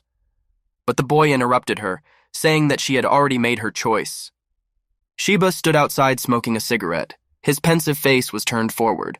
Behind him was a beautiful black car. The man was immersed in his musings. This kid really likes to take care of other points on his father had once trained himself quite well. Pictures from such a distant past surfaced in his mind. There was a plate of appetizing soup on the table. It was tempura soba. The smell of this dish spread throughout the room, making one involuntarily drool. As soon as the plate of food was on the table, the girl screamed with joy. A man in a chef's uniform approached. He bowed respectfully and handed the boy another dish. The boy thanked him. The little girl said her name was Shal. He looked at the girl in surprise. Time of introduction? Okay, then he said his name was Chihiro. Shal chewed enthusiastically on the delicious food. It had been a long time since she'd eaten such a delicious meal, and now she was trying to savor every moment of it. The poor thing was living on the street, and she didn't have any money for a normal meal. The girl with her mouth full started talking. She turned to the boy and said that if he asked her if it was good, she would say, "Uh-huh." In a serious voice, the boy turned to her and told her that when she was finished, he would take her to the orphanage where she would have someone to play with. When she heard that, the girl? She looked at him as if she didn't expect such a setup. Almost crying, she asked, "So the guy won't protect her? Isn't this soup a sign of a contract?" She was almost crying. The boy lowered his head. He himself didn't know why this happened, but even Siba doesn't think this is her place to play. The girl pouted her lips and said in a serious tone that it wasn't a game. From this angle, she looked even funnier and cuter. The kid said in a serious voice to then tell her the reason why she was being hunted by a bad man. The girl started to speak, she immediately stammered. Realizing everything, Chihiro said that she hadn't made up her story yet, so she couldn't answer right. Shal shouted that it wasn't true. The guy started to devour his noodles. Shal replied that she just didn't want to answer that question. They were sitting in a restaurant eating. At that time, another tall man came through the door and went inside, looking for a free table. Thinking a bit, the guy said then let her tell what was the strongest sword in the world. He needed to know at least something. Shal started talking with her mouth open, and she didn't manage to say anything intelligible, just a set of some incomprehensible sounds. The guy tried to hear her once, but nothing worked. Finally, he got through and took a sip. The girl said that clouds were flying out of that man's ball. Hearing this, the guy's eyes widened. It was as if he had heard something familiar. Oh, really? That kind of luck? It can't be. But she said clouds. It was hardly just a random guess. It was like a herd of goosebumps ran down the guy's back, about to get closer to figuring it out. After thinking for a bit, the guy timidly asked the girl, "Is it definitely not a game?" Shal said in a serious tone that everything is for sure. "It's not a game." After that, the kid asked another question. "Did that rascal have a flame mark on the back of his hand?" The girl hesitated. It was hard for her to remember. She said, "I think not, but..." She hesitated as if choosing words. At this time, the cook went to a neighboring table where the lanky man who had recently entered was sitting. The chef asked, "Isn't he going to order anything?" The stranger replied that it was none of his business and that he should leave immediately. When the cook heard this, he was indignant. He would not tolerate such rudeness. This is a noodle shop. If he doesn't want to eat noodles, then let him get the hell out of here. The cook was furious. Chihiro was engrossed in his conversation, but still kept his guard up. Who knows what might happen now? Leaning closer to the girl, the guy asked her, "The one chasing her, was he Odin?" At this time, an argument was going on between the lanky man and the cook. The newcomer said he was fed up with the cook. The girl said in a conspiratorial tone that he had many henchmen. Behind their backs, a real drama played out. The new visitor, enraged, jammed the chopsticks into the cook's throat with all his might. He began to wheeze, spattering drops of blood in different directions. The boy slanted his eyes and quietly watched the whole thing. At last he had a lead, so she had indeed hired herself a guard. The boy glanced at the corpse of the poor cook, who was lying on the floor no longer breathing. 2 chopsticks were sticking out of his throat. Another cook saw this horror and shook with fear. There was a problem. The guy called out to the stranger, but he didn't even turn around. He only uttered a single word to Furaku. The man didn't even turn around. He had huge gold earrings in his ears. They were the kind worn by some shamans in ancient times. Suddenly, out of nowhere, a strange thing appeared that looked like a demon mask. Only the boy realized it was a time bomb. He had to act now, or he'd be blown to bits. There was a deafening explosion. The guy barely managed to jump out of the door at the last moment. A second later, the windows blew out from the powerful explosion, and people passing by began to cover themselves from the glass shards flying directly at them. The street was a mess. Everywhere were the household items that used to adorn the windows of the establishment. A guy was lying on the road a little far away, trying to catch his breath after such an incident. None of the people realized what was going on. What was this, a warlock? We should have run. We should have. They were stalkers, after all. Shawl wasn't lying. That means she must have seen the sword she was talking about. I should have believed her right away. The boy, rising to his feet, apologized to the girl for doubting her words, and all around them was the devastation of the explosion. The place where they'd just been sitting was completely trashed. There was a huge hole through which another part of the street could be seen. The man who caused the whole disaster came out of the ruins of the cafe, and with astonishment asked, "Is he still alive?" But that's the problem. In his hands he held a shawl, which was dangling from a belt. The boy's gaze became determined. Now he knew enough to draw definite conclusions. A man was walking towards him in a casual manner. He was still holding the girl tied up. She didn't make a sound, just shaking with fear. Chihiro got into a fighting stance and prepared to attack his opponent. A plan of action immediately formed in his mind. First, the girl must be rescued and then find out if this man was related to magic swords. The stranger held the poor girl tightly tied up. He said he only wanted the girl, he was not interested in the boy. The boy gripped his peelers tighter. One swing and it would be over. His movements are precise and quick. In an instant, he'd shortened the distance and was already very close to the stranger. It took him only a fraction of a second to cut the belt that restrained the little girl's movements. "Zaba!" he shouted, calling to his comrade for help. Now another fight would break out. It's not uncommon in this town. A man appeared as if from nowhere and picked up the girl in his arms, preventing her from falling to the hard ground. She didn't even have time to realize it. The man jokingly said it would feel like a bad one, but let her apologize. Realizing that his prey was getting away from him, the man rushed to catch up with the girl. There was no way he was going to lose her. At that time, Seba put Shal in the car with him. The girl had already realized that she was on the verge of death and had already started to scream. He stroked her head to calm her down. They sat in the interior of the car. For a second, they were safe. The girl was shaking with fear and flapping her big eyes. She couldn't say a word. Her breath came in gasps. She was so frightened. Finally, she came to her senses and looked at her savior. She asked him what the hell was that. The man glanced at her and mumbled to himself that she seemed to have regained her composure after 3 somersaults. "Oh yeah, how's she feeling?" The girl mumbled something unintelligible to herself. It was obvious that she seemed fine. With interest in her voice, she asked, "What did that just happen? Is this some kind of magic?" The man nodded. The girl resentfully said she wanted to be able to do that too. After a moment's thought, the man replied that she could master it too, if she worked as a cursed one. Apparently, she didn't understand the expression and stared at the man with even more interest. He began to explain. He said that magic is built on meta-energy, the energy of human life. It slumbers in each of the humans and even in her. Shal tried to comprehend the essence of everything that had been said and looked under her shirt, as if trying to find something there that could explain everything to her. Don't Get Acquainted, who wanted to steal the girl, quietly buried out of spite. He said that he would not repeat it, but would only say it once. His voice took on a fierce tone. The man yelled for the guy to give her the girl back immediately. His face contorted with a grimace and hatred. He really didn't like it when things didn't go his way. Chihiro calmly swung the ball, and the magic carps reappeared around him. He apologized, but he had other plans for this. When he saw it, the stranger's eyes widened, and his heart skipped a beat. He saw something he never expected. It was a magic sword, and now it seemed his life would be cut short. Sitting in the car, the girl looked at Siba with wide, big eyes and asked, "Is that a goldfish?" The man nodded and calmly replied that he, the man they were talking about, had what she said was the strongest sword. When energy is released, it takes shape. A magic sword can amplify meta-energy, but the human body can't generate and maintain that level of energy on its own. This goldfish is nothing but the embodiment of a power that surpasses the abilities of man. His gaze grew tired of explaining such complicated things to a small child. While they were talking peacefully, Chihiro was energizing his sword to finally finish off this scoundrel. This man deserved no mercy, after all. He was hunting a little girl. The man was shocked. He to me just materializes energy outside his body like him. This guy is energy. It's a magic sword, there's another one. The man couldn't believe his eyes. It was the first time he had encountered such power. One more? The boy stopped and thought for a moment, so it was all true after all. Yes, the magic ball's inherent reaction is energy. He was standing outside the cafe building he had destroyed. He said he didn't think after 2 meetings with them, they could come to an agreement. He put out his hands and threw a lot of the very same bombs at the guy that he used to blow the cafe to smithereens. Dodging each hit, the guy asked him where was the second ball. The bombs were falling around him and exploding one after another, but he dodged skillfully. The stranger laughed. Of course he would tell him so. Chihiro continued to question him.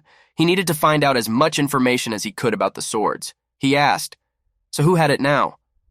Surprisingly, the guy didn't lose his composure even in this situation. "What, he's this man's employer?" The guy dodged and jumped high into the air. The stranger laughed again. He called the boy a salaga. You only ask people questions like that after you've taken your enemy to the wall. And now they're on equal footing. But still, the man couldn't believe it.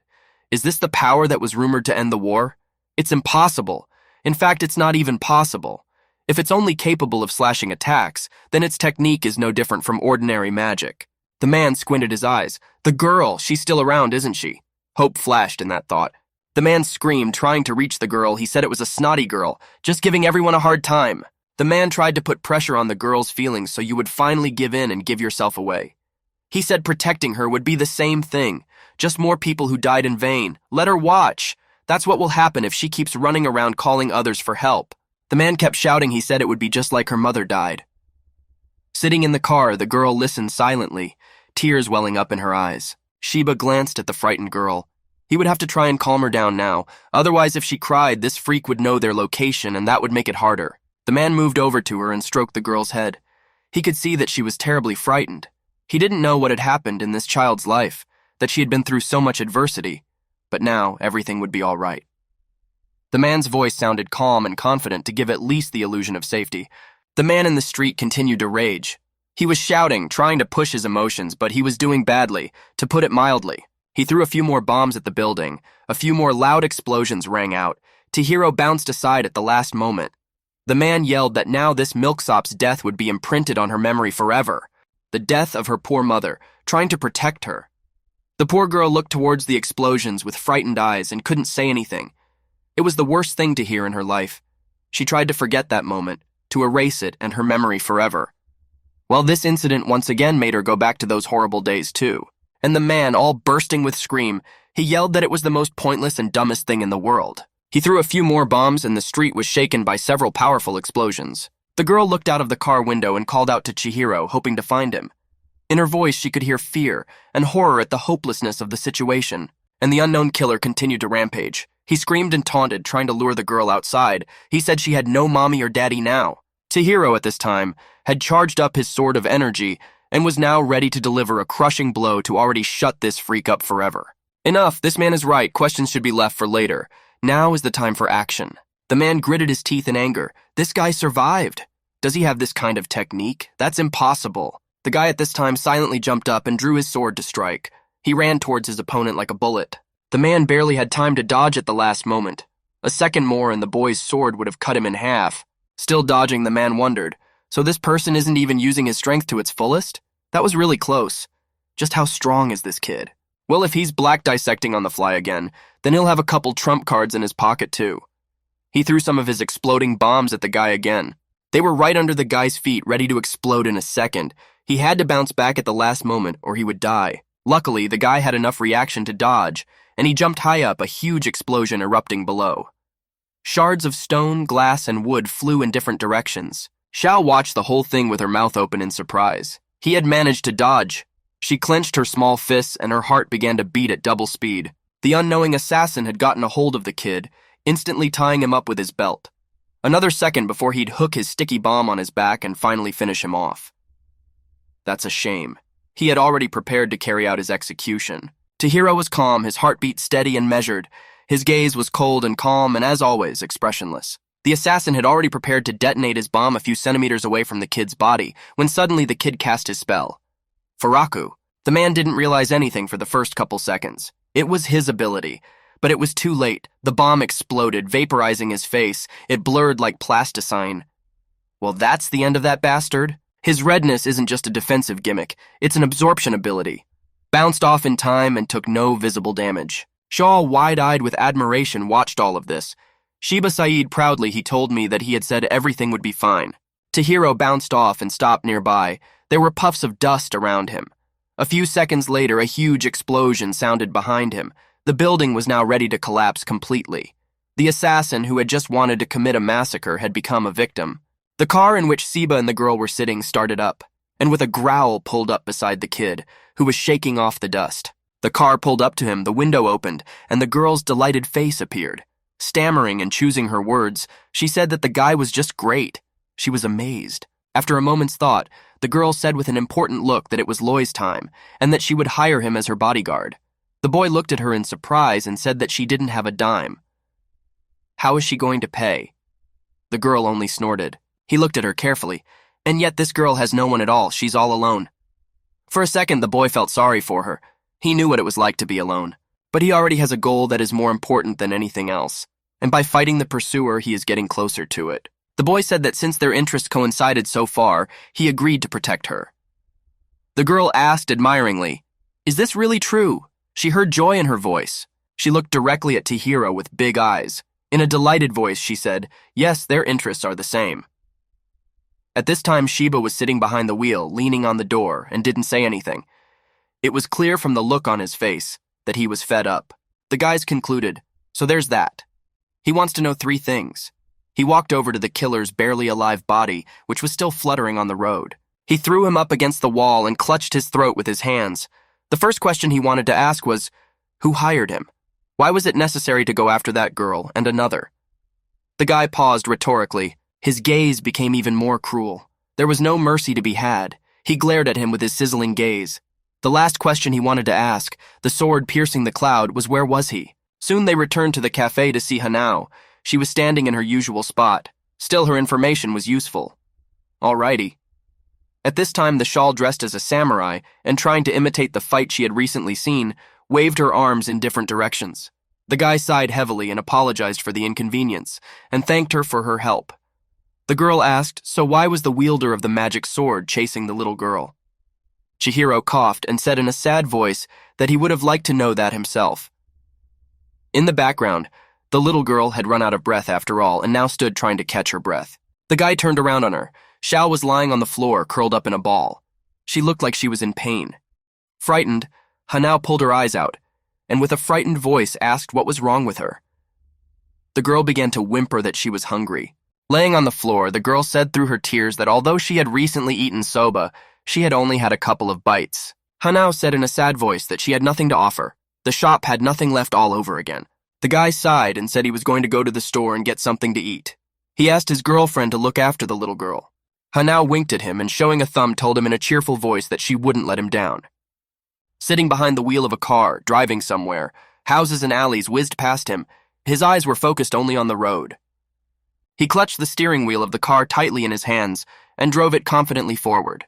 The kid was sitting on the ground trying to catch his breath. Shiba came up to him and asked if his arm was all right. The boy replied with a stifled expression that he was fine, even though he knew he wasn't. The man approached him from behind, and with irony in his voice asked him if he'd gotten too loose 2 times in a row already.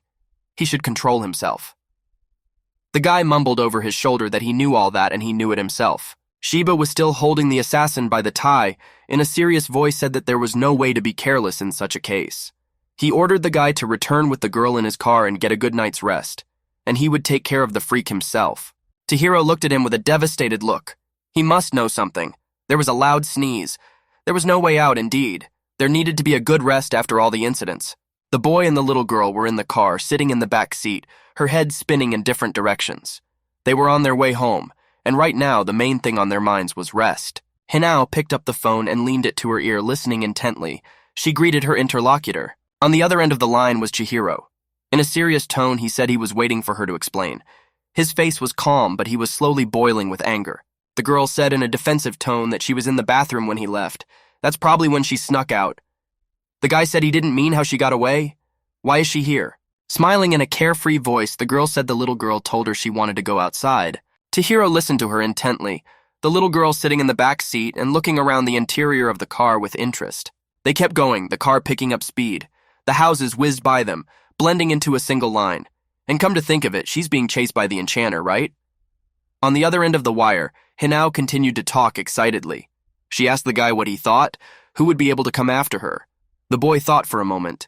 That's right, enchanter, and if he comes to capture her, will he blame her for everything? The boy answered firmly that he would not. Hinao said that it would be safer to go with a guy, even if she was lost in the crowd. She said goodbye, and the phone beeped briefly. Shao apparently noticed the change in the boy's face and asked him why his face was so gloomy. Chihiro replied menacingly that it was because of her and her pranks. He understands his friend perfectly, but he doesn't think wandering the streets is a good idea, even if she felt like it. There was anger and resentment in his voice. The little girl sat in the back seat, her eyes downcast and staring at the floor. She tried to say something, but she stuttered. Trying to justify herself, she said in a sad voice that she'd been locked up for a long time. Besides, you don't have to be afraid to face the enemies, right? The little girl looked at the boy with a hopeful look. He would protect her, right? The boy was silent and his eyes slanted to the side. A thought flashed through his mind. Locked up. The girl went on. Ever since she'd been caught, she had been. Looking in the mirror with a serious look, the boy asked, why would anyone want to catch her? There was silence for a second. The girl seemed to be searching for words. Chihiro asked, does she still not want to answer? Unless it's to protect her, she would at least like to know why she's being persecuted. Shao pouted her lips and wrapped herself even tighter in her clothes. She didn't want to answer that question. She remembered the scream of the murderer who had shouted her mother's death. That memory brought her unspeakable pain. The boy sighed and realized that he couldn't get an answer from the girl, so let her keep quiet. A little while later, he asked her if she was hungry. Hearing this, the girl perked up and in a cheerful voice said she wanted a bun.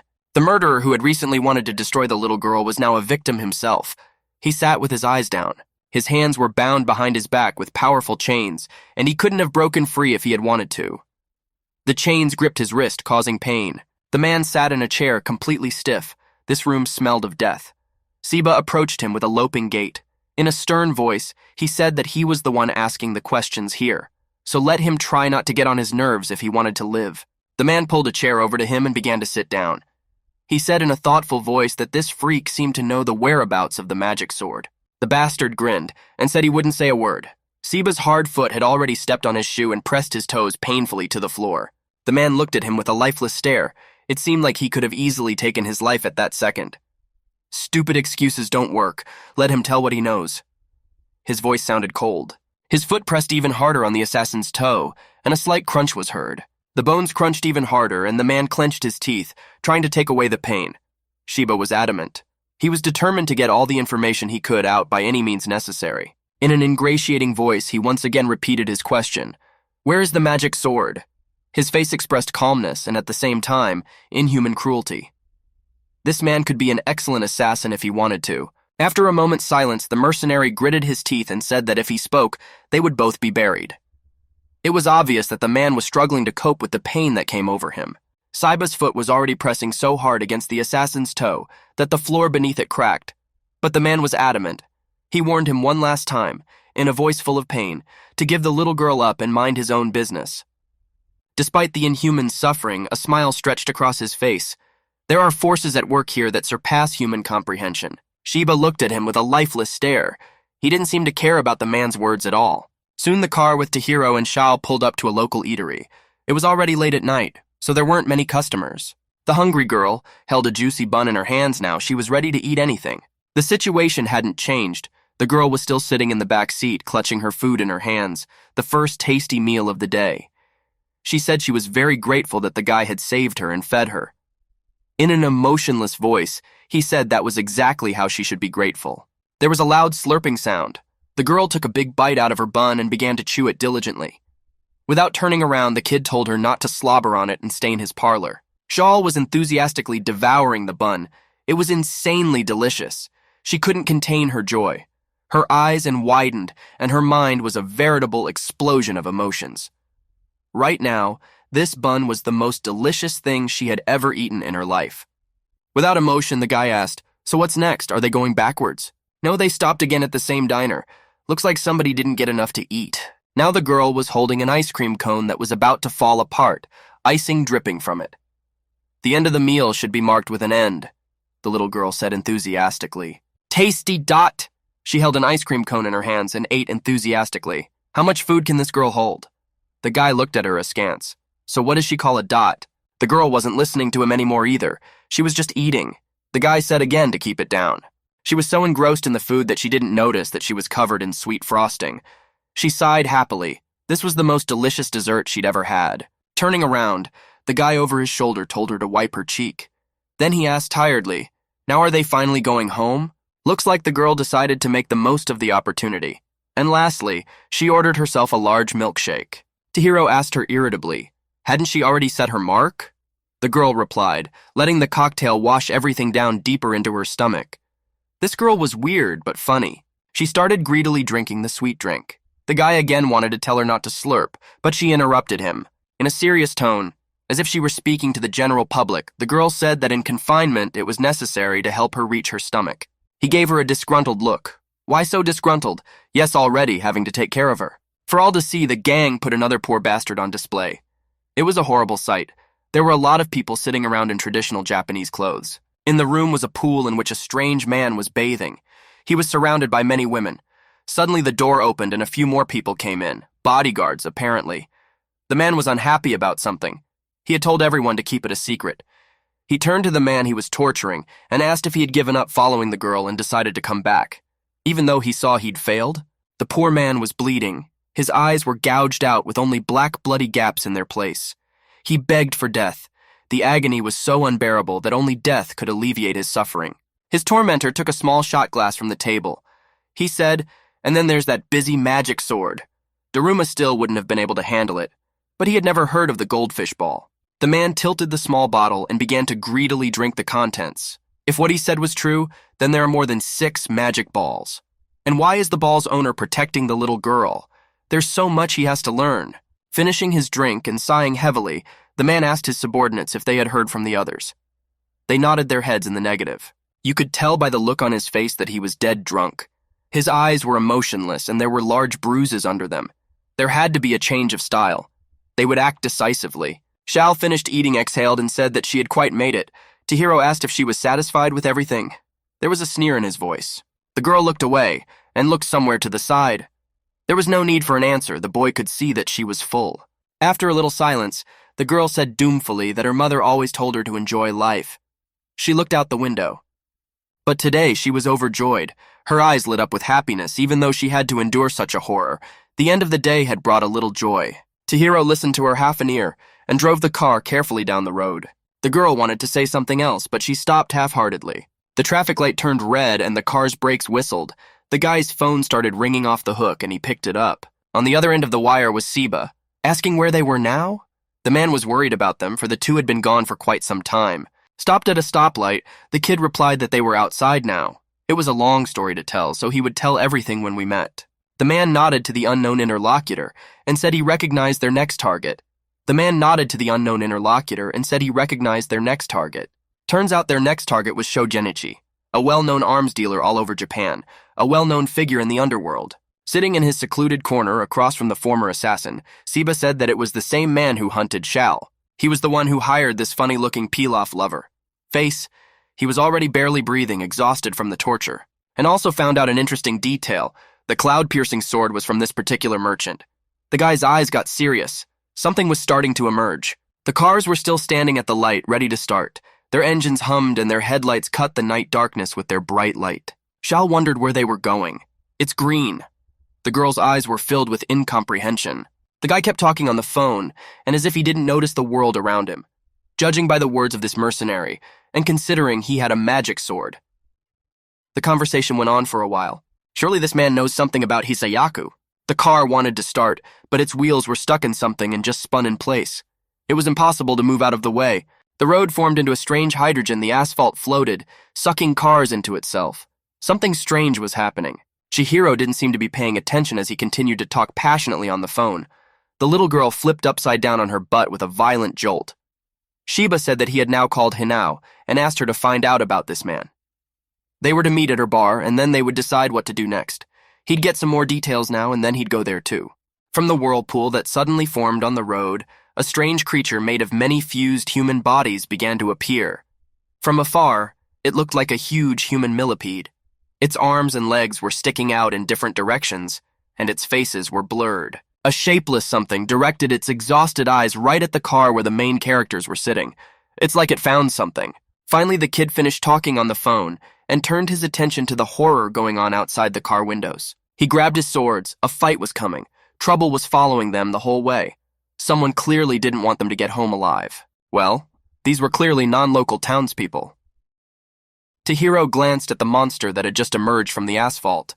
The little girl was sitting in the back seat, even afraid to move. For a second, the guy thought the girl didn't even get out of the car. Hardly anyone would have recognized her on the street. At this time, the shapeless something began to split into a multitude of human figures that rapidly began to move towards the car with the protagonists. An incomprehensible black substance began to flow out of all the other cars. The people sitting in the cars began to dissolve as if they had been poured acid. The doors began to open, and this black filth poured out of them. The windows of the protagonist's car shattered, and the black stuff came inside, enveloping bodies at an unspeakable rate. The boy tried to shake them off with his hand, but it was too late. The man who had caused the creature stood in the road and watched his creepy creation devour the car with every passing second. Chihiro went forward and knocked the roof of the car off with a single blow. The boy jumped out just in time. He would have fallen victim to the creature if he had been a second longer. At the same time, he grabbed the little girl in his arms. He landed a few meters away from the stranger. The one looked at him with interest, and there was the magic sword. Chihiro looked at the stranger readily. He certainly didn't wish them well. The man at this time began to speak. He said, judging from the look on his face, the guy must be surprised. The thing is, both of them are now famous personalities. The man had a face covered in tattoos. From afar, it appeared that his eyes were completely black. He kept talking. Literally just now, a man named Sojo announced to everyone, but the guy with the scar and his magic sword. At that time, the TV started broadcasting the news with a familiar face on it. As soon as Hinao saw Xiao's face on the TV screen, she was very scared. The man kept talking. He said that his employer said that he would pay any amount to whoever brought him the sword and the girl. This case sucks. Something had to be done. Hinao ran out from behind the counter and started frantically running around her bar. At this time, the unknown assailant said that the man who hired him was very respected in this city. Everyone in the world of shady business knows that.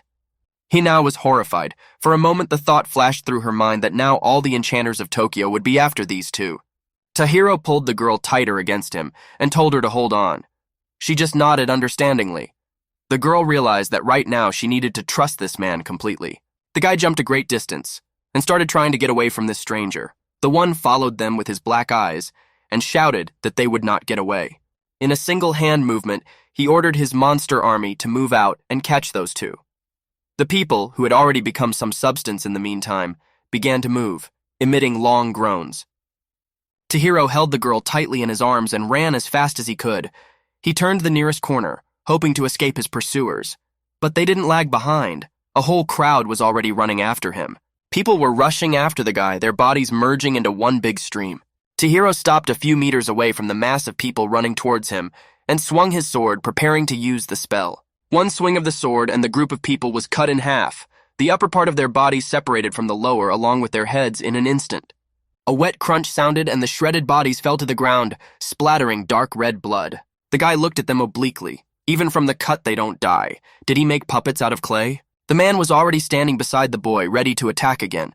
The sword, once during the battle, he had seen its true power with his own eyes. The power of this weapon ended the hell that reigned on earth. Therefore, he is calm. The man spoke in an emotionless voice.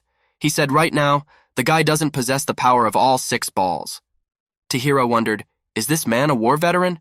The man kept talking as if to ignore the boy's surprise.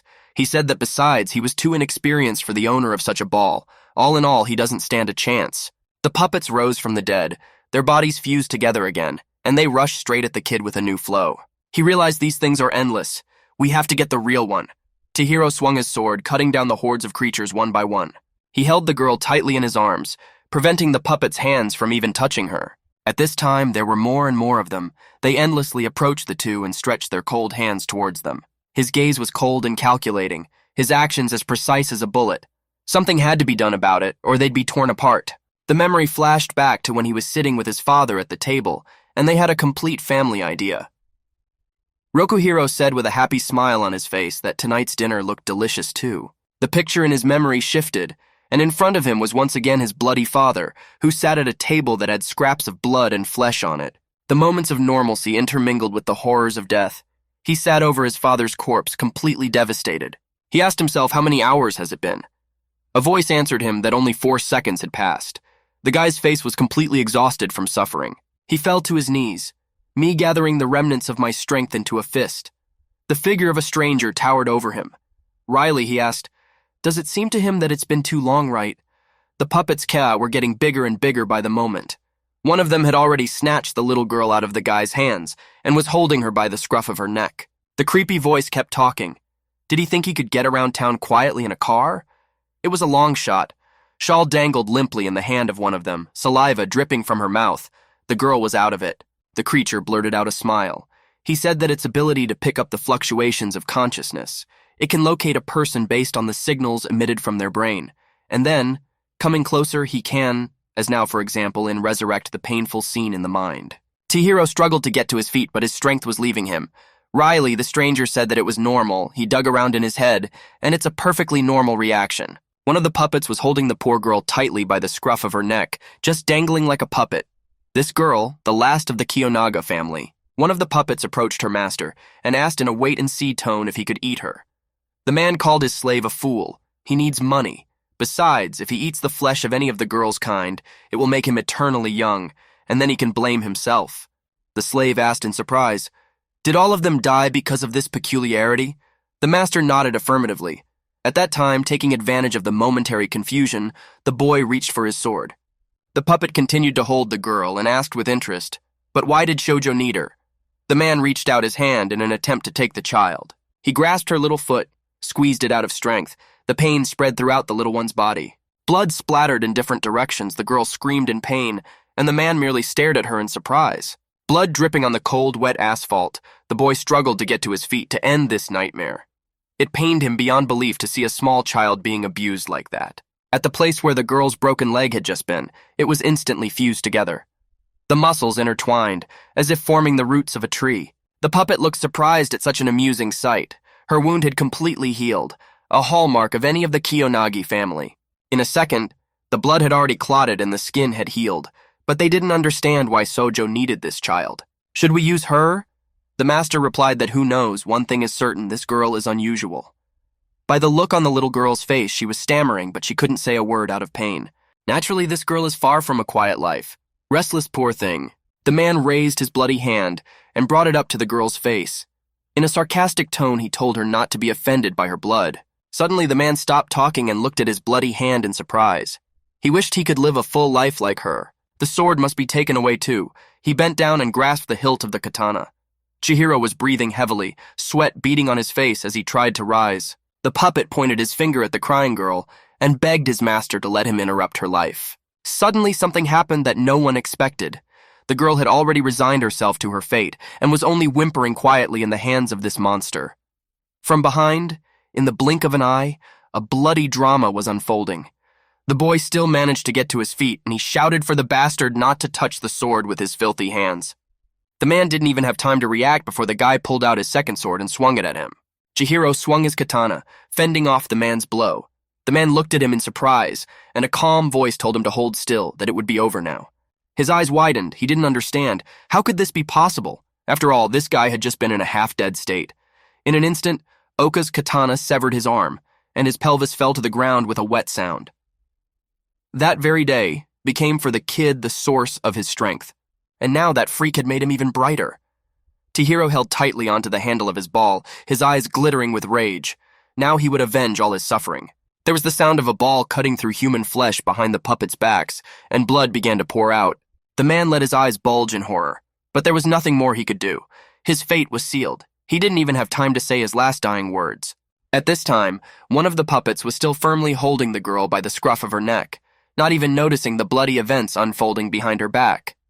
The guy jumped to his feet, and with one powerful blow chopped several of the freaks in half, severing legs, arms, and heads. The blood vortex began to swirl around, filling the entire space with liquid metallic air. Blood poured out in rivers, human remains flying everywhere. The puppeteer glared furiously at the guy who had suddenly risen from the dead. His eyes filled with madness, he shouted that if the guy just tried that, he would finish the girl on the spot. But he didn't have time to do anything. As soon as his hand touched the little girl's face, there was a loud crunch, and the hand was easily separated from her body. Shaw was left standing on the ground, blood splattered around her and the severed arm of her tormentor. She didn't even have time to realize now her life was in no danger. She knew how to hide her ability, and she never wanted to talk about it. Was she afraid he might want to use her power too? The boy knelt down in front of her, and his voice became calm and good-natured. The girl nodded. In her heart, she was still afraid of the inevitable. But in the end, she decided to tell him. The boy was staring exhaustedly away, trying to get his thoughts in order. Now the girl wanted to trust him. He took her in his arms, and she nodded accordingly. He looked down on her with a kind of concern, like an older brother guarding his little sister. She has a voracious appetite, after all. The little girl said she threw it all up. Smiling, the guy said she could have his portion. He set it aside for later and thought about grabbing a bite a little later. He handed the little one the food and apologized for letting her be in that situation. "You can't put that child in danger." The girl accepted the gift and said in a tired voice that it was nothing. She still had fear in her eyes, as if she were reliving those terrible events all over again. The guy shifted his gaze to his unwound car. It had been completely destroyed by the slimy slime. It was no longer possible to use the car. He threw the girl on her back and so tightly she grasped her arms around his neck. "We need to get out of here soon anyway." But still, it wasn't that simple. They wouldn't be able to leave so easily. As soon as the protagonist went in the opposite direction from this place, an unknown figure appeared in the depths of the dark tunnel. It was 5-1 of the mercenaries sent to kill them. He had the mask of an ancient Japanese demon on his face. With joy in his voice, he told himself that his employer would give him a large sum of money if he could catch them now. Another man was approaching them from the other side. They were trapped again, and now they had few escape routes. Chihiro stood there looking at one or the other. The girl wrapped her arms around his neck and pressed herself against him. A tense silence hung in the air. Something terrible was about to happen. Again. In this short time, the friends had gotten used to being hunted constantly. Slowly, 2 unknown figures approached them. The boy clenched his teeth in frustration. Here we go again. The stranger was already approaching him from behind. A man wearing the mask of an ancient Japanese demon suddenly snapped out of his seat and ran at them with tremendous speed, cutting through space. He jumped high into the air, preparing to attack. His fists began to burn with fire. Chihiro quickly turned around and grasped the hilt of his sword. Another battle was about to begin. Suddenly, he was stopped by a guy who appeared right in front of him out of nowhere. He grabbed his arm and told him to hold his sword. Not a fraction of a second later, the mysterious stranger jumped up, and with all his might, kicked his attacker right in the jaw. There was a viscous sound of impact. The stranger in the demon mask noticed that this person is fast. Who is this person? However, he doesn't use magic, it's just ordinary agility. The other attacker folded his arms in a prayerful gesture and began to cast a spell while the guy jumped high up, hitting his accomplice with tremendous force. The man had no sooner finished the spell than the stranger extended his long arm toward him. The long-haired boy was there in a flash, and with great force he punched the man right in the stomach. The man in the demon mask was just stunned, watching it all from the side. Stunned as he watched his accomplices being slaughtered, he didn't understand how he got such dexterity. Suddenly he looked up, and the sign looked vaguely familiar. The unknowing savior jumped up again, and was already swinging his fist to destroy the man who was reading the spell. He struck his opponent with such force that blood flew in different directions and bones cracked and began to break one by one. The man smiled and folded his fingers in a strange gesture. At that time, the unacquainted masked demon shouted for him to stop. He put out his hand, raising it up to show that he was disarmed. In a doomed voice, he said that this time he surrenders. This guy is in plain clothes. He's probably below colonel. After saying that he did not want to oppose the state, the criminal disappeared from sight in a flash. No one even noticed how he had escaped. The stranger exhaled lightly, and transferring his gaze to the stunned boy, said that they hadn't seen each other in a long time. Strangely, the man knew his name. It turned out that they had known each other for a long time. Chihiro looked at him and thanked him for his help. The unknown savior, his name was Azami. Shawl peeked out from behind his back and looked at the stranger with a wary, frightened gaze. He didn't even need magic. Who was this? The guy spread his bloody hands and said cheerfully that things were taking a nasty turn. He had already exceeded his authority by a lot, so let them get out of here as soon as possible. The protagonist thanked his comrade once more and asked if his hand was okay or his arm. The girl would still be looking out from behind his back and asked in surprise, "Who is this man?" The man looked at his hand. For him, it was as if it was a common thing. Chihiro answered the girl's astonished question. He said that he was an ordinary enchanter, but he was the kind who dealt with the Yakuza and organized groups. The guy still realized he was seriously wounded, and staring at his hand, he screamed in pain. Soon they came to a familiar place. It was the same bar where he now worked. After all that they had been through, they needed to rest and recuperate. They opened the creaky door and went inside. Azami had already bandaged his hand and stopped the bleeding. When he entered the room, he greeted the hostess and asked how she was doing. Shiba was already sitting there, leaning against the bar. Azami greeted him too. The man only mumbled something to himself. It was obvious that he wasn't happy to see this man. He now looked at the newcomer in surprise and asked, "Did he come to protect Shal?" The girl looked at them with incomprehension. She didn't understand what was going on here, and why there was so much attention to her person. Shiba glanced at his comrade, and with a disgruntled look asked if he had already found out about her. The boy answered in the affirmative, and he wanted to tell his comrade about what had happened to his car, but he stopped half-heartedly. Azami clocked the back of his head, saying he would have gladly protected her, but he blanched half-heartedly. Since the war, since the Kaminabi came along, their purpose hasn't changed, to eliminate any threat to the state. Shiba grimaced and mocked him by repeating his phrase. "Don't they care about private problems?" The man said angrily that it was better for Azami to get involved. Shawl perked up. In a cheerful voice, she asked, "In that case, would she stay with Chihiro?" Hope could be heard in her voice. The girl jumped up from her chair and adopted a mock fighting stance, showing off her fighting attitude. This brought a smile to the men's faces. Shiba said that this girl was very happy. The guy asked, "Does he think that's what joy looks like?" Sitting behind the bar, the man asked his acquaintance, "Why did he come?" Azami replied in a calm voice that he was ordered by his superiors. "Because Sojo announced a bounty on the heads of those two." The guy pointed towards Chihiro and Shal, who continued to rage. Azami approached Shiba and said with a firmness in his voice that he really hoped the man would tell him about their future plans. The man stared at him contemptuously. The one continued as if nothing had happened. He was very curious about the existence of Chihiro and the seventh sword. Even the top Kaminabi know. Only those who had helped Rokuhiro retire. There was a certain mystery in the man's voice, and he tried to speak in a whisper.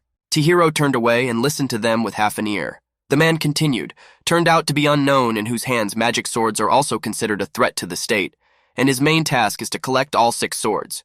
For some reason, the situation around Chihiro's person was not publicized even among the upper classes. The boy hesitated, his gaze drooping. Azami continued talking, but if he keeps drawing attention to himself, then even a person like Azami were able to cover him, especially if he uses his sword in the middle of the street. Inside the cafe, there was an atmosphere of tension. Azami turned to Shiba again. He said that the man should promise him that he would control the boy. Thoth. It seemed like he wasn't even listening to him. Sarcastically, he replied that now was the most convenient time for that. Apparently hearing their conversation to Chihiro, what did they mean? The man nodded his head at him and told his friend that he could see for himself. "This guy is ready to fight." Chihiro sat silently, staring at a single point. His gaze was as focused and serious as ever. The fact that he can handle a magic sword is proof of the result of his work on his body and soul. A mere amateur would not be able to handle such a sword in 3 years. Shiba said that sooner or later the whole truth would come out. Didn't he already think this guy would spend his life quietly gathering information? Azami of the Big Bangs. Besides, the situation would now unfold much more rapidly. Shiba said that he also investigated and found out some things. And by the way, could the reason for Azami's business trip be exactly what he thinks it is? It was a rhetorical question. Still interested, the kid asked them what they were talking about. Azami was shocked. How did this man know everything? After all, he had kept himself carefully hidden. He seems to have realized there's no point in hiding now. In a month's time, the annual auction will be held, bringing together all the bigwigs of the underworld. The Rakuzaichi auction. It'll be very crowded, so it won't be hard to get lost. Rokuhiro Kunishiga's sword True Strike will be on display there. The man hesitated as if trying to find the right words. and the seller of this sword is the very man they're after. The unknown male served his hands in a lock and ordered Sojo to report the situation to him. The man asked him again. They were standing in a strange upside-down house. Was their meeting, then, that necessary? His greasy hair came down over his haggard face, and his eyes were still without the slightest drop of life. He said dryly, everything was going according to plan, so okay, it was over. Chihiro sat there thinking, Shujo. Not only does he have a piercing cloud, but he also has a true punch. It's silly to assume that he has no connection to the Hisayaku. Sojo has been at the top of the Kamunabi blacklist for over a decade. However, he still continues his activities in the underworld. He's witty and cautious enough that they can't take him down easily, thanks to his combat experience. Azami turned to the guy and said in a serious voice that it was too early for him to go up against this man. He would have very little chance of winning. Azami's subordinates just destroyed all the APBs on them, so they won't be looking for them for a while. The man looked at him sternly. This guy had really grown a lot, but judging from the tremors in his hands, he's still not strong enough. Therefore, let him leave Sojo and the auction to them. The boy nodded his head in agreement. Inside, he was still eager to get involved, because that was why he had worked so hard to get here.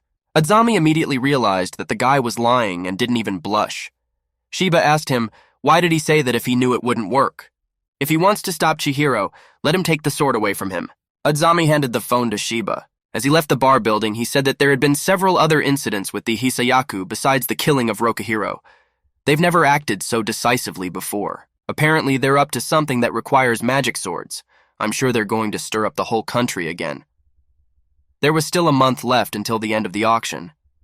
The man opened the door and prepared to leave. In parting, he said that Chihiro should be well prepared if he still wanted to participate. The boy's eyes were still as serious as ever, but now he was filled with fury. He was only a few steps away from avenging his father. A moment from his childhood surfaced in his mind.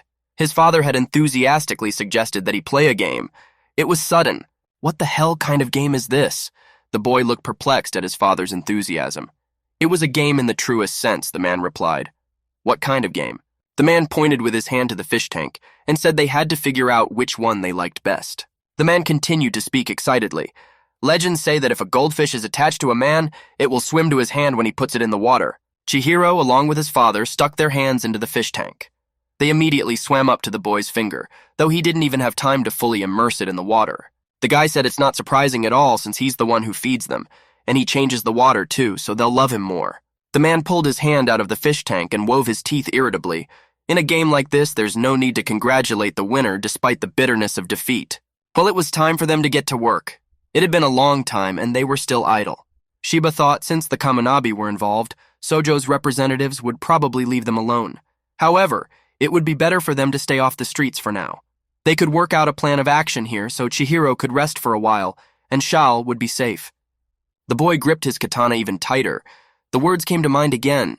They must be up to something that they need magic swords for. The boy sat and thought. The phrases he had heard during the dialogue popped up in his head one after another. It was too early for him to confront him. Suddenly, Shao started talking in her sleep again. The guy sat on a chair and paid no attention to anyone. The girl had already fallen asleep and was mumbling in her sleep something about meatballs and seaweed. She was talking about tangerines, and suddenly she blacked out. Her voice was weakened and sleepy. He now asked, surprised, "Has the girl fallen asleep already?" The boy nodded his head, but apparently in her sleep she plays word games and loses. He apologized to his friend Zato for having to hide them. There was a sign on the door of the bar that said an inventory. Smiling, the girl said it wasn't a problem. She could help them with that. A man with an elongated face and sharp features stood talking on the phone. His name, Madoka Isayaku. He had a nickname of Daruma. His trademark Darumas could blow anyone up, that's why they called him that. He's a high-ranking sorcerer who's a killer who never fails. But all this was only until recently. He remembered sitting in the ruined barn and enduring the torture. This time he was finished. The thought flashed through his mind like a bolt of lightning. Saiba looked at him with a contemptuous look and suggested he change his lifestyle. Daruma looked up with exhausted eyes. It was impossible to do such a thing at once. His family won't accept him for who he is anyway. Remembering his mother's face, who angrily asked, "Does he think he can just go back? He's the reason they're called a family of maniacal bombers." The woman didn't want to see him on her doorstep anymore. Daruma lowered his head. He fell silent as if recalling a passage from his past life. Shiba looked at him with his trademark stare. It was surprising to him, too. Since he was still capable of such a facial expression, Shiba thought that he could still change, not all was lost yet. But who knows? He might be wrong. Daruma remembered those moments with some warmth. Lastly, the master gave him some advice. Sitting on the bed of his room, he picked up his cell phone and dialed his sister. An irritated female voice sounded in the receiver. The girl recognized him at once and said that it was nighttime. He wanted to apologize to her, but she said goodbye and wanted to hang up, but the man stopped her. Every word seemed to come to him with inexpressible difficulty. He said he would be different. He would change. His large earrings lay in the trash can. In a heavy voice, he said he would no longer live as an enchanter. The woman asked wryly, "Does he really think that's the only reason he should be forgiven for everything he's done?" The man replied that he didn't think so he intended to prove it with actions. It may take time, a long time, but he wants to redeem himself. There was genuine remorse in his voice. The woman on the other end of the phone was quiet for a moment and asked if he had called his mom. The man replied that yes, he had called several times, but she had not answered once. He apologized to her over and over again. No wonder it's nighttime. The man asked, maybe then he should go to her in person in the morning and apologize. There was a family photo on a shelf nearby. The sister agreed. She was going to see her herself. Well, now she would pick him up too. Daruma, with a bandaged leg on crutches, was approaching his sister's car. He was determined to change his life. As of this day, the enchanter is dead. Now he must go through a long journey of rebirth to finally become human. He smiled, looking toward his sister out of warmth and gratitude. He swore to himself now that he would become a different person. But his plan was destined to come true. It didn't take half a second for his sister's body to turn blood red, and sprays of scarlet liquid flew in different directions. The man looked at it in surprise, not yet fully realizing the horror of the situation. A few seconds later, and his body pierced by a long, sharp sword, the man wheezed in pain. He didn't understand how he had been found. His sister had nothing to do with this. The man who suddenly appeared in the back seat of the car said that their deaths were payback for the Daruma not doing his job. Them? A gruesome guess popped into the man's head. A small trickle of blood was already running from his mouth. Suddenly, he thought with horror of his mother, the dearest person in the world. The man was horrified at what could have happened to her. A dollop of explosives started coming out of his mouth. He was wheezing and saying he wasn't just going to die. He'll take him to the other side too. He didn't have time to say his phrase as his mouth began to deform. The stranger opened the car doors and got out with ease. Closing the door behind him, he left the poor man inside. His bones crunched and his body gradually deformed even more. He was no longer human. The pain was unbearable, but there was nothing he could do about it. That stranger was Sojo. He walked away from the car, wiping his sword clean of blood. The woman behind the wheel is unconscious, but still alive. He put his sword back in its scabbard, and this idiot always inconsistent in all things. Since he had chosen his life path, the man paused. Let him follow it to the end. The sword hid in its scabbard, and in the car the man's body was further distorted by the monstrous doll. He was no longer human, but only a shell from which a monstrous creature was bursting out. In the end, he shouted that he would take him with him. Not even a few seconds later, a massive explosion shook the area. A tall column of flame began to rise, filling the entire space around with the acrid smell of smoke was destroyed. Sojo was walking away and didn't even turn back. His brother, that he has a great psychosensitivity. You can tell it's his little brother. Does he remember that the enemy must be driven mad and then killed? He replied that of course he remembers everything. The man squinted his eyes and said that the current object seemed to have a magic sword, but he would still make him feel his own powerlessness before striking, and let the other one just watch from the sidelines. Sojo agreed with that as well. There was another guy standing in front of the man, looking at him with an uncomprehending stare. So they wanted him to finish his brother's job and kill the guy with the scar? Sojo had already grabbed his sword. A chill ran down the boy's back. He was only bringing information. Why kill him? The maniac's eyes glittered predatorily. For the sake of what was about to happen, he needed to warm up. He grabbed the poor man by the neck and dragged him behind him. The boy could not do anything. The man's grip was incredibly strong. He could only accept his unenviable fate. His eyes burned with madness and his mind was in a monstrous veil. Now he was no longer a man. He had only one thing on his mind, a lust for murder and blood. He remembered moments from his deep childhood when he stood in a field dotted with flowers and human blood dripped from above. There were the bodies of many murdered and mangled people. The maniac's eyes glittered. It felt like an eternity, but in reality it was a few seconds, and his question sounded like a thunderclap. He held the poor boy by the neck. He was barely breathing. His eyes rolled out of his orbit so much that he looked like he was going to burst. His fate was sealed. At this time, the town was living its life. No one would have noticed the death of one little man. Around the corner, a man came out of a dark alley with a ball in his hand. A human body lay in the depths of the dark passage, bleeding. The poor man was no longer breathing.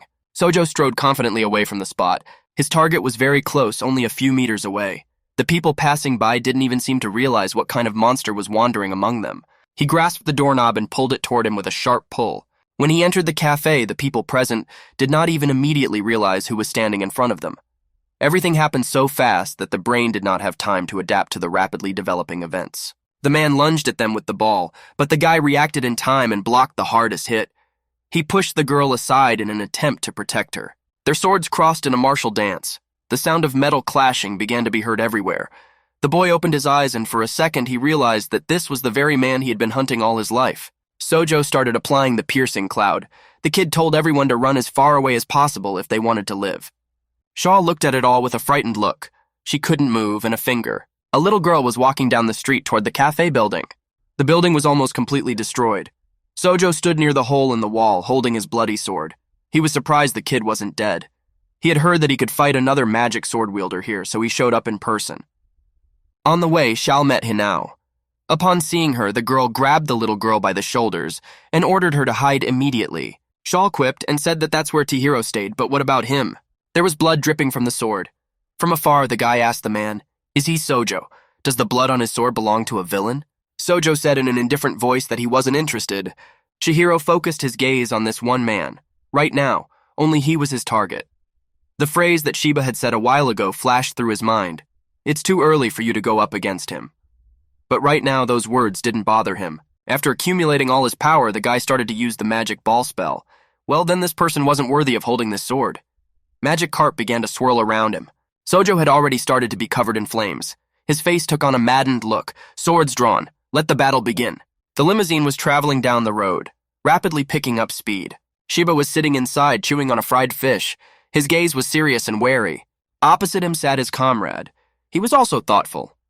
That's right, so Sojo has a piercing cloud. It could cause a lot of problems. They sat opposite each other with pensive faces. Azami was thinking aloud. That's why he thought what was happening was strange, especially putting a true blow to the auction and those orientations. Even for him, such behavior is utter madness. Assuming he has the piercing cloud, it all adds up, and he's supposedly confident that he can get back at them. Shiba suddenly jumped up from his seat. What the hell? The man was puzzled. There was an awkward pause between them for a second. Azami said that since this was the case, so it was really better for the guy to be quiet. He knows this man is ready to fight. That is why he needs to sit quietly. The man's eyes were full of seriousness. During the Unification War, all magic swords were on their side, but their wielders were not the advanced forces. In addition, unlike the ignorant people who wielded them back then. But then, Azami noticed that his companion wasn't listening at all, and was handing him a fried fish. He's talking about serious things now. What ignorance. Shiba looked out the car window and noticed that there were too many people outside. His companion nodded his head and agreed. Soon they pulled up to a large building that looked like a temple. Last week there were commemorations to honor the end of the war, and it looks like it. And this year they organized a special exhibit. At the entrance hung a plaque that read, 18th anniversary of the end of the war. Father of magical swords, in the footsteps of Rokuhiro Kunishiga.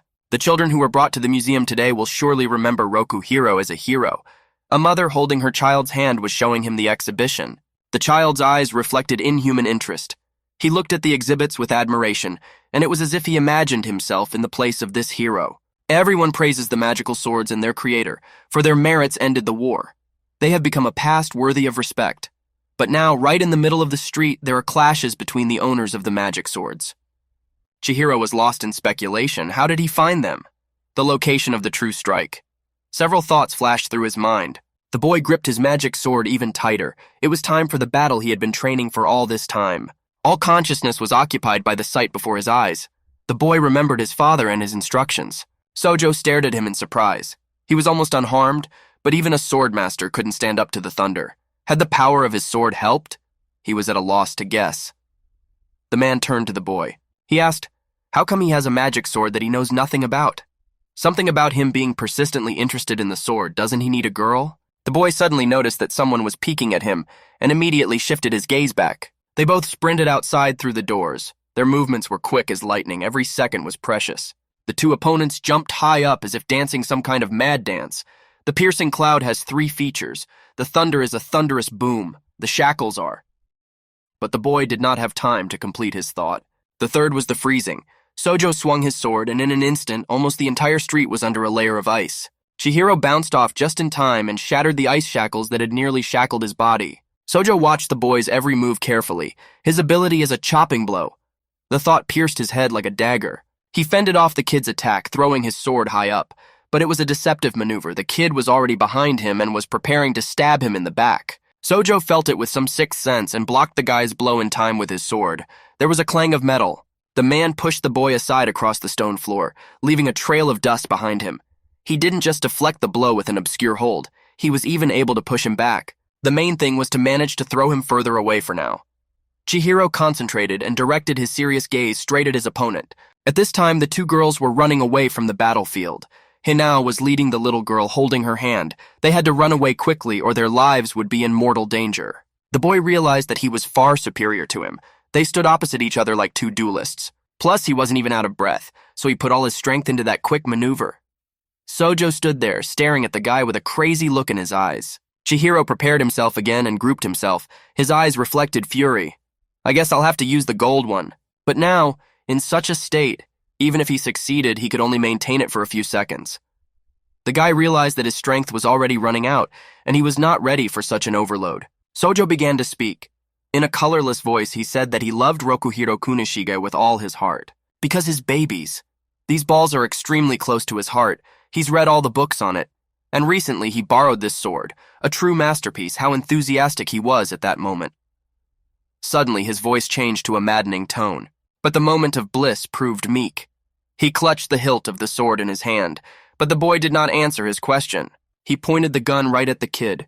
How does a dairy boy like him get a ball he's never even heard of? Where'd he get it? Chihiro said in a calm tone that he didn't have to answer his questions. The man laughed. Well, then let him tell him what he is waving that sword around for. He wants to know if he has the right to wield it. Upon hearing the question, the lad replied that this sword lies in his hand to destroy evil and to save the weak. That is what he fights for. The man wanted eyes. It was obvious that he was not impressed by this story. It was the first time he had heard such enthusiastic speeches. You can make up a whole bunch of beautiful stories, but there's only one reason to create a weapon. Sojo looked toward the boy with a sympathetic gaze. He doesn't understand anything, rookie. The man leaned backward, so much so that he was now ready to fall down from a great height. Flames began to form around him. Finally, the man said that he would now explain to the boy what his father had wished for. Chihiro watched the scene with horror. A strangled scream escaped from his mouth. He couldn't believe the madness that was happening.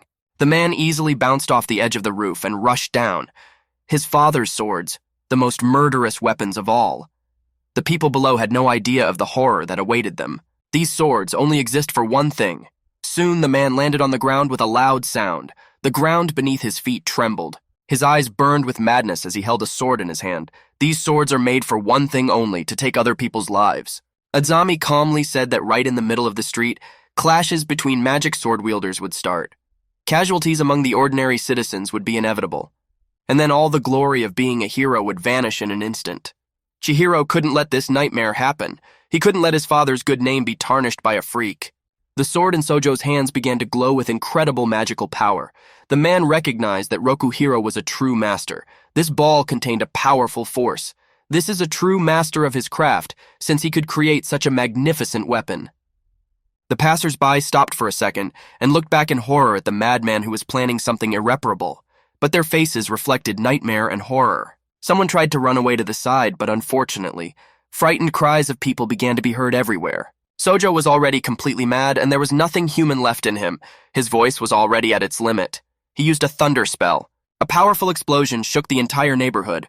From afar, a very bright flash of magical light was visible. The assassin stood, dust and smoke swirling around him in a mad dance. He wanted to see the result of his actions now. But all he saw was his rival, who was standing far away from him. The powerful explosion had melted the road, and it was now a kind of magma. Chihiro stood on his feet with his last strength.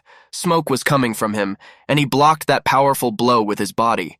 Thankfully, none of the bystanders were hurt, which sent Sojo into a frenzy. The man stood there, not realizing how it had happened. In a voice shaking with madness, he asked the boy how he did it.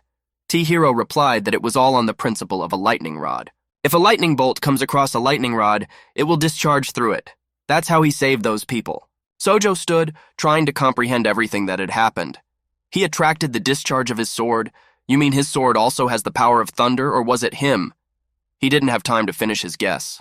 The man raised his sword, and in the same crazy voice said that it was too early for the guy to rejoice. Did he catch one lightning bolt and is satisfied, so he can get another one? He was about to use his shattering spell, but something went wrong. The lightning went out before it could even ignite. Flashbacks from his childhood reappeared in the kid's mind. He remembered standing and arguing with his father about his t-shirt. Now he was standing almost completely charred. He could barely breathe. He said in a weakened voice that of the two of them, Sojo was the only one who didn't understand. The man got even angrier and shouted for the kid to stop acting like a hero. He can barely stand on his own 2 feet. Not surprising, considering he took the hit. In a matter of tens of seconds, everyone around him would be scattering to the sides before the Kamunabi men arrived. But until then, something had to be done. The boy could barely stand, but there was still hope and an unshakable will to live. A thought uttered in his mind. Magical swords only exist to take other people's lives. Until they came, he had to hold the monster back. The boy bent down into a fighting stance and prepared to make one last dash. The magical carps formed near him once again. It was time for the strongest golden strike. The guy's whole body ached from the incredible overload. He twitched, seemingly unable to strike now, as the force had almost completely left him. He clenched his teeth and continued to struggle. The man stood there watching all of this from the sidelines. He said in a sarcastic tone that the boy didn't need to use his powers if he had to work so hard to do so, as if he were mocking the boy. Shozo's face expressed complete incomprehension. How has this guy not given up yet? Does he really have such a strong willpower? At this time, the kid was trying his best to gather the last of his strength into a fist. Looks like there was a leak during the accumulation. Shozo slowly approached him. He asked, "So the guy says swords are to save the weak? Is he protecting the little one out of the same noble motives?" At this time, Hinao Darkstreet on the shoulders of a little girl. Shao, sitting on her shoulders, moved closer to her ear and said that if she was tired, they could switch. The girl grinned and said they should take their time. She realized that there was no way this little girl could help her. The battle was heating up with renewed vigor. Shozo looked disdainfully at his opponent. Nobility? That's a strange word. Murder weapon. That's a word more suited to Rokuhiro's creations. Chihiro at these words became furious. His charred face contorted into a grimace. He shouted that this freak dare not speak of his father like that. It took just half a second for the kid to get very close to his opponent, who barely had time to repel the scintillating attack. The man noticed that the man's power had increased by an order of magnitude over the course of the battle. The water magic splitting the air flew forward. A second later, behind the man's back, an ice formed. The very water that had come from the ball froze in an instant. But the protagonist was unstoppable. He was like a shadow flying through the ice. The man didn't even have time to realize when the kid was behind him. At the last moment, he had time to react and put his sword to the side for counter to attack. Their guns carried at great speed towards the bodies of their owners. One more second and their lives would not be cut short. The sharp blade of the sword was only a few centimeters away from Shozo's face. The man stared frantically ahead, unable to understand how it was that this brat was fighting him as an equal. The fighters bounced off each other, moving a decent distance away. They had only a few seconds to catch their breath, and then they were ready to fight again. Shozo looked towards the kid in surprise. Did he dodge his punch? This is something he definitely didn't expect. This kid comes out stronger than he expected. At this time, Chihiro was struggling to stay on his feet with his last strength in his fist. His face was already completely covered in blood, and his clothes were worn out from the prolonged battle. He realized that there was no way to keep up with this man's reactions, so it was better to concentrate on counterattack. Almost missed it already, well, at least fewer people will get hurt. The guy was standing in the middle with smoke coming from his body. Suddenly, through the window of a black car passing by, he saw familiar feet flicker and hide in the depths of the cabin. 2 men were sitting there, one of whom he was directly holding something. I had a scary girl in my head, but I got her after all. The guy squeezed the handle of the ball, which had already gotten very hot from this strain.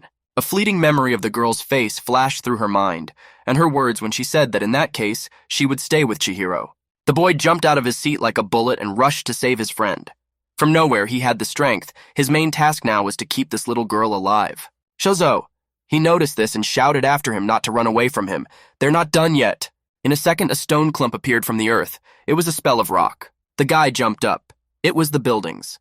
More people were already approaching him, most likely Shozo's henchmen. The appearance of these people would only make the task more difficult. The man stared at him with his crazed gaze, calculating every move. Several men dressed in various uniforms were approaching him at a rapid pace. They were communarians. The man quickly assessed the situation. 5 from an elite squad. If there were no others, it was possible to fight them, but still, something was wrong. He quickly shifted his gaze to the other side as if he saw something dangerous there. Literally out of nowhere, two figures appeared in front of him. They were Shiba and Azami. The two men stood there, staring at the bastard with serious eyes. Shiba said he should go to Chihiro and help him. After all, this kid was almost at his last breath. Azami calmly stopped him. He said wait, as soon as he stepped aside, this type would attack. There was no way to give suspicion. With one look, the criminal assessed the situation. It would be very hard to fight them all in this situation, but he had no choice. Shiba ordered the rest of the squad, act immediately if they can handle him. And his comrade stopped him again. He said they are in the middle of the city, and the enemy has a magic sword. Direct confrontation should be avoided as much as possible. Shiba assumed it was just the Zanudas. He had already prepared to attack. At this point, nothing could stop him. The man's gaze turned steely. Shozo used a downpour spell. He swung his sword, trying to stick it into the earth with all his might. A split second later, the street was shaken by a monstrous explosion. Steam flew in different directions, mixed with dust and asphalt shards. At that moment, the guy gathered all his strength into a fist, rushing to help the girl who was being taken away right now by unknown people in their car. All he could think about was saving Shal. The car started, and with a roar of the engine began to speed away in the opposite direction. In the back seat, I could see two men holding a girl who was struggling out of the car. Within seconds, the guy was inside the cabin, and all hell broke loose. In one swipe of the ball, he chopped the head off the driver and the man sitting next to him. With all his might, he tried to grab the little girl's severed arm. The guy almost grasped the stump of the small handle, but it was very difficult because the car was going through hell and it was impossible to make out anything. The driver squinted and the windshield immediately flew out. It was hard to tell whose body was where, so bloody was the fight there. The driver of the car said goodbye to his life in a split second, and the car, left without a steering wheel, began to roll into the bog, entering the turn. Unable to stay on the road, it began to roll over and went airborne. At the last minute, the guy jumped out of the cabin through the broken window and pulled the driver, who was barely breathing. The car, engulfed in flames, began to roll over and rumbled upward. The windows flew up finally. A few meters away from the wrecked car, Chihiro landed on the ground and now had the driver pinned to the pavement. He almost growled the only question. What had they done to Shal? Barely breathing, the bloodied driver said they had done everything exactly as Sojo-san had said. He ordered in case there was a chase. The man coughed, a line of blood starting to flow from his mouth. After taking a little breath, he continued. He said that the master had told them to divide it up in case of an emergency. And it worked. The guy fell for it, the man shouted. The protagonist's face darkened even more. He asked, what happened to the other woman? What had they done to her? At this time, Hinao's bloody body was lying somewhere in the back of one of the houses. The girl was no longer breathing and was dead for good. The driver of the car laughed, gurgling blood from his mouth. The guy held a bloody katana to his throat. In a few seconds, the overturned car was on fire and about to explode. It was bursting with thick black smoke. In one deft move, the guy slit the freak's throat. The kid had a full, osteo-bloody face, staring off into the distance with an almost lifeless gaze. His father's swords are now in the wrong hands. How strong are their new owners? But he didn't have time to finish his thoughts, as his eyes rolled back and the guy began to slump to the ground, losing consciousness. Shiba jumped up just in time and picked up the lifeless body of the kid, preventing him from falling to the floor. With his last strength, the boy wheezed out the question, "Where's Sojo?" The man replied that the bastard had managed to escape under the cover of the downpour. The black Mercedes was speeding down the night highway, its engine roaring. Nothing could stop this death machine. Inside the cabin, little Shal was sitting and shedding bitter tears. She was incredibly hurt and scared, but she was trying her best to hold herself together, lest she lose shards of consciousness. A male voice laughed, and noticed that her limbs were almost industry. The man with the mohawk on his head turned around to look at the girl. Her arms and legs had almost grown out and now looked like the limbs of a small child, completely disproportionate. Mr. Sojo got into the car. His henchmen greeted him cheerfully. One of them noticed that the Lord had already fully mastered the magic sword. The man looked at his hand with surprise and replied that he wasn't quite there yet. It felt different in real combat, though. He clenched his fist and looked up with a dejected look. Still, one must study this sword, and even better. The man in the back seat wouldn't let up. But anyway, they got the material back so we can go ahead with their plan. Sojo nodded. To surpass Rokuhiro Kunishiga, it was his life's goal. The man had wanted to reach that level for as long as he had lived in the world. His accomplice asked if the gentleman was no longer interested in the magic sword. The man replied that of course he was, but now his plans had changed a bit. Pensive, the man closed his eyes and began to remember that guy's shout when he told him not to dare talk about his father like that. He smiled and said in a creepy voice that he'd have to talk to that guy again. Chihiro was bleeding with every passing minute. His eyes were about to roll up, awareness sinking into a grim viscera and an abyss of darkness. Through the darkness, he uttered only one phrase out of his last strength. "Sojo, I will kill you." And then, consciousness finally left the guy. After a long time, he woke up. His face was completely bandaged and his whole body ached as if he had been run over by a freight train. Very heavy with weakness. The boy shrieked. This was a bad idea right now. He carefully got out of bed. It turned out that he was in a hospital now. There were a lot of wires connected to him. He opened his eyes with difficulty and began to examine his wounded body. He clenched his teeth at the pain that echoed in every corner of his body. Suddenly he heard a familiar voice. His eyes widened as if with joy. Shiba stood in the doorway with his companion. He looked at the boy with a surprised look as if he had just seen something divine. The man rushed toward him, but Azami stopped him and put a finger to his lips, urging him to be a little quieter. The guy started head on, still not realizing where he was. Shiba said that now the guy had to lie back down and rest and get on with it. Azami apologized for them coming to him so abruptly uninvited. It was an ordinary hospital building. Many patients came to it every day in an attempt to cure their ailments. Azami started talking. He said that the treatment at the Kamanabe clinic was undoubtedly better, but that the boy had gotten into the registry records there. And there are a lot of Kamanabe members who don't think much of his father. The boy nodded understandingly. After hesitating a bit, the kid asked what happened to Shao and Hinao. Anxiety. Shiba said in a serious voice that Hinao had miraculously survived, and her condition was more or less stable now. At least she was strong enough to eat the apple he'd chopped into slices. The boy breathed a sigh of relief, a weight off his shoulders. Finally, some good news after such a long time. But then the man's gaze darkened. He continued to speak. Spia said that Shao was most likely alive. It was obvious how difficult it was for the man to find the right words. Most likely? The boy asked again, as if something inside him had snapped. The man had said that it looked like that girl was Sojo's main target, also according to the information from that assassin. Sojo received the Heavenly Stone. Chihiro must have heard of this ball. The boy's eyes widened in surprise. He tried to comprehend what he had heard. Material for a magic sword. Exactly. A scary one flashed through my mind. It's a specimen that was discovered during the war years.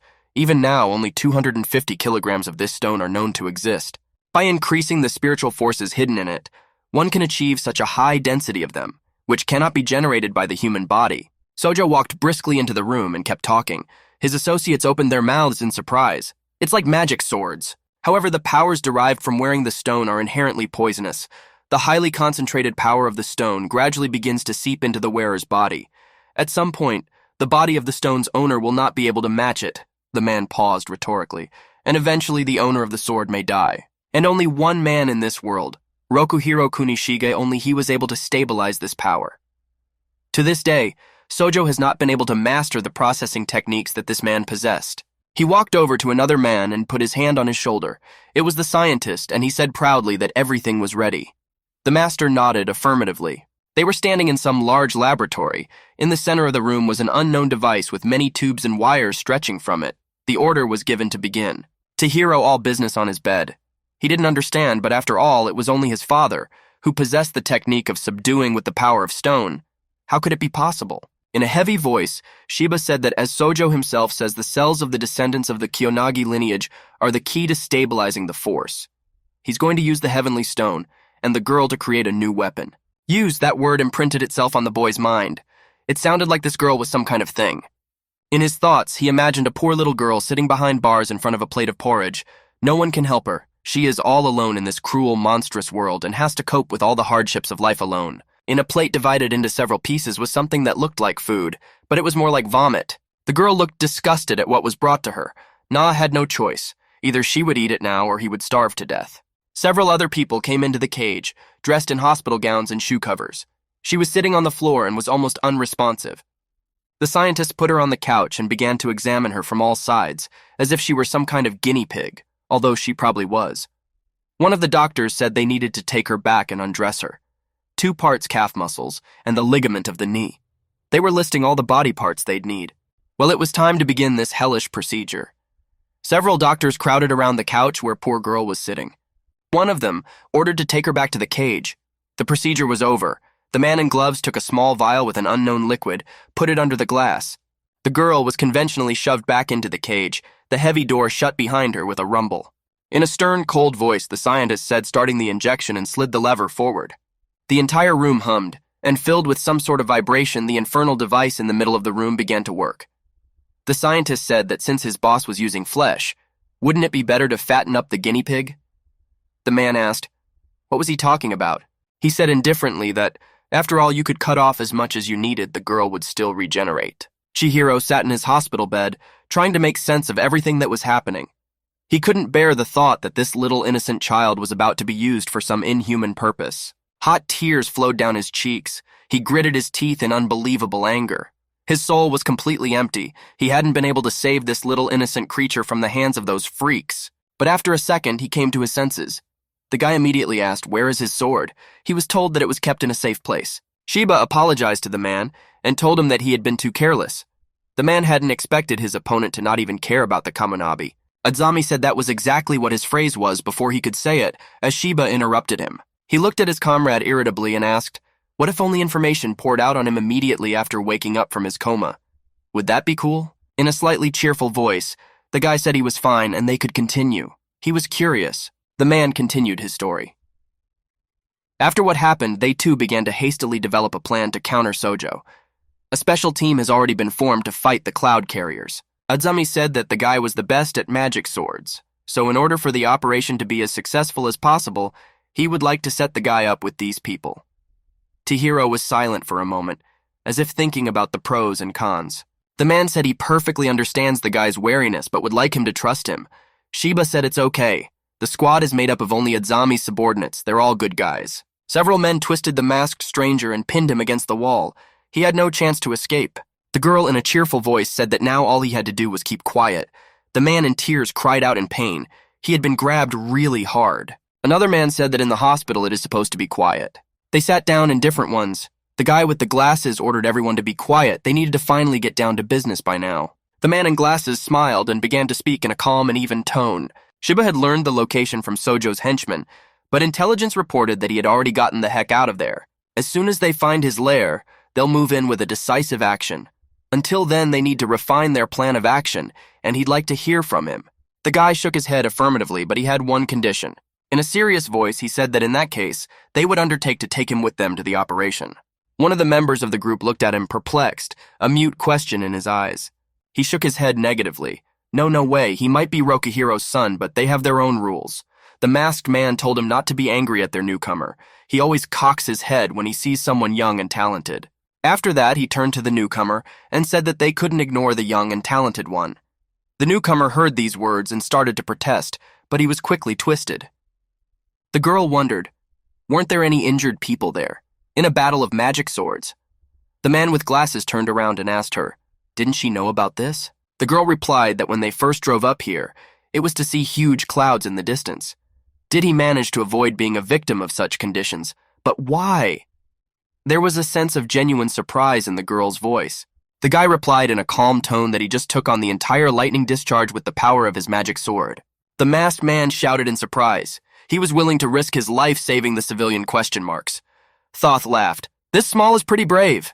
The boy shook his head and started to be modest. No, he wasn't planning to die.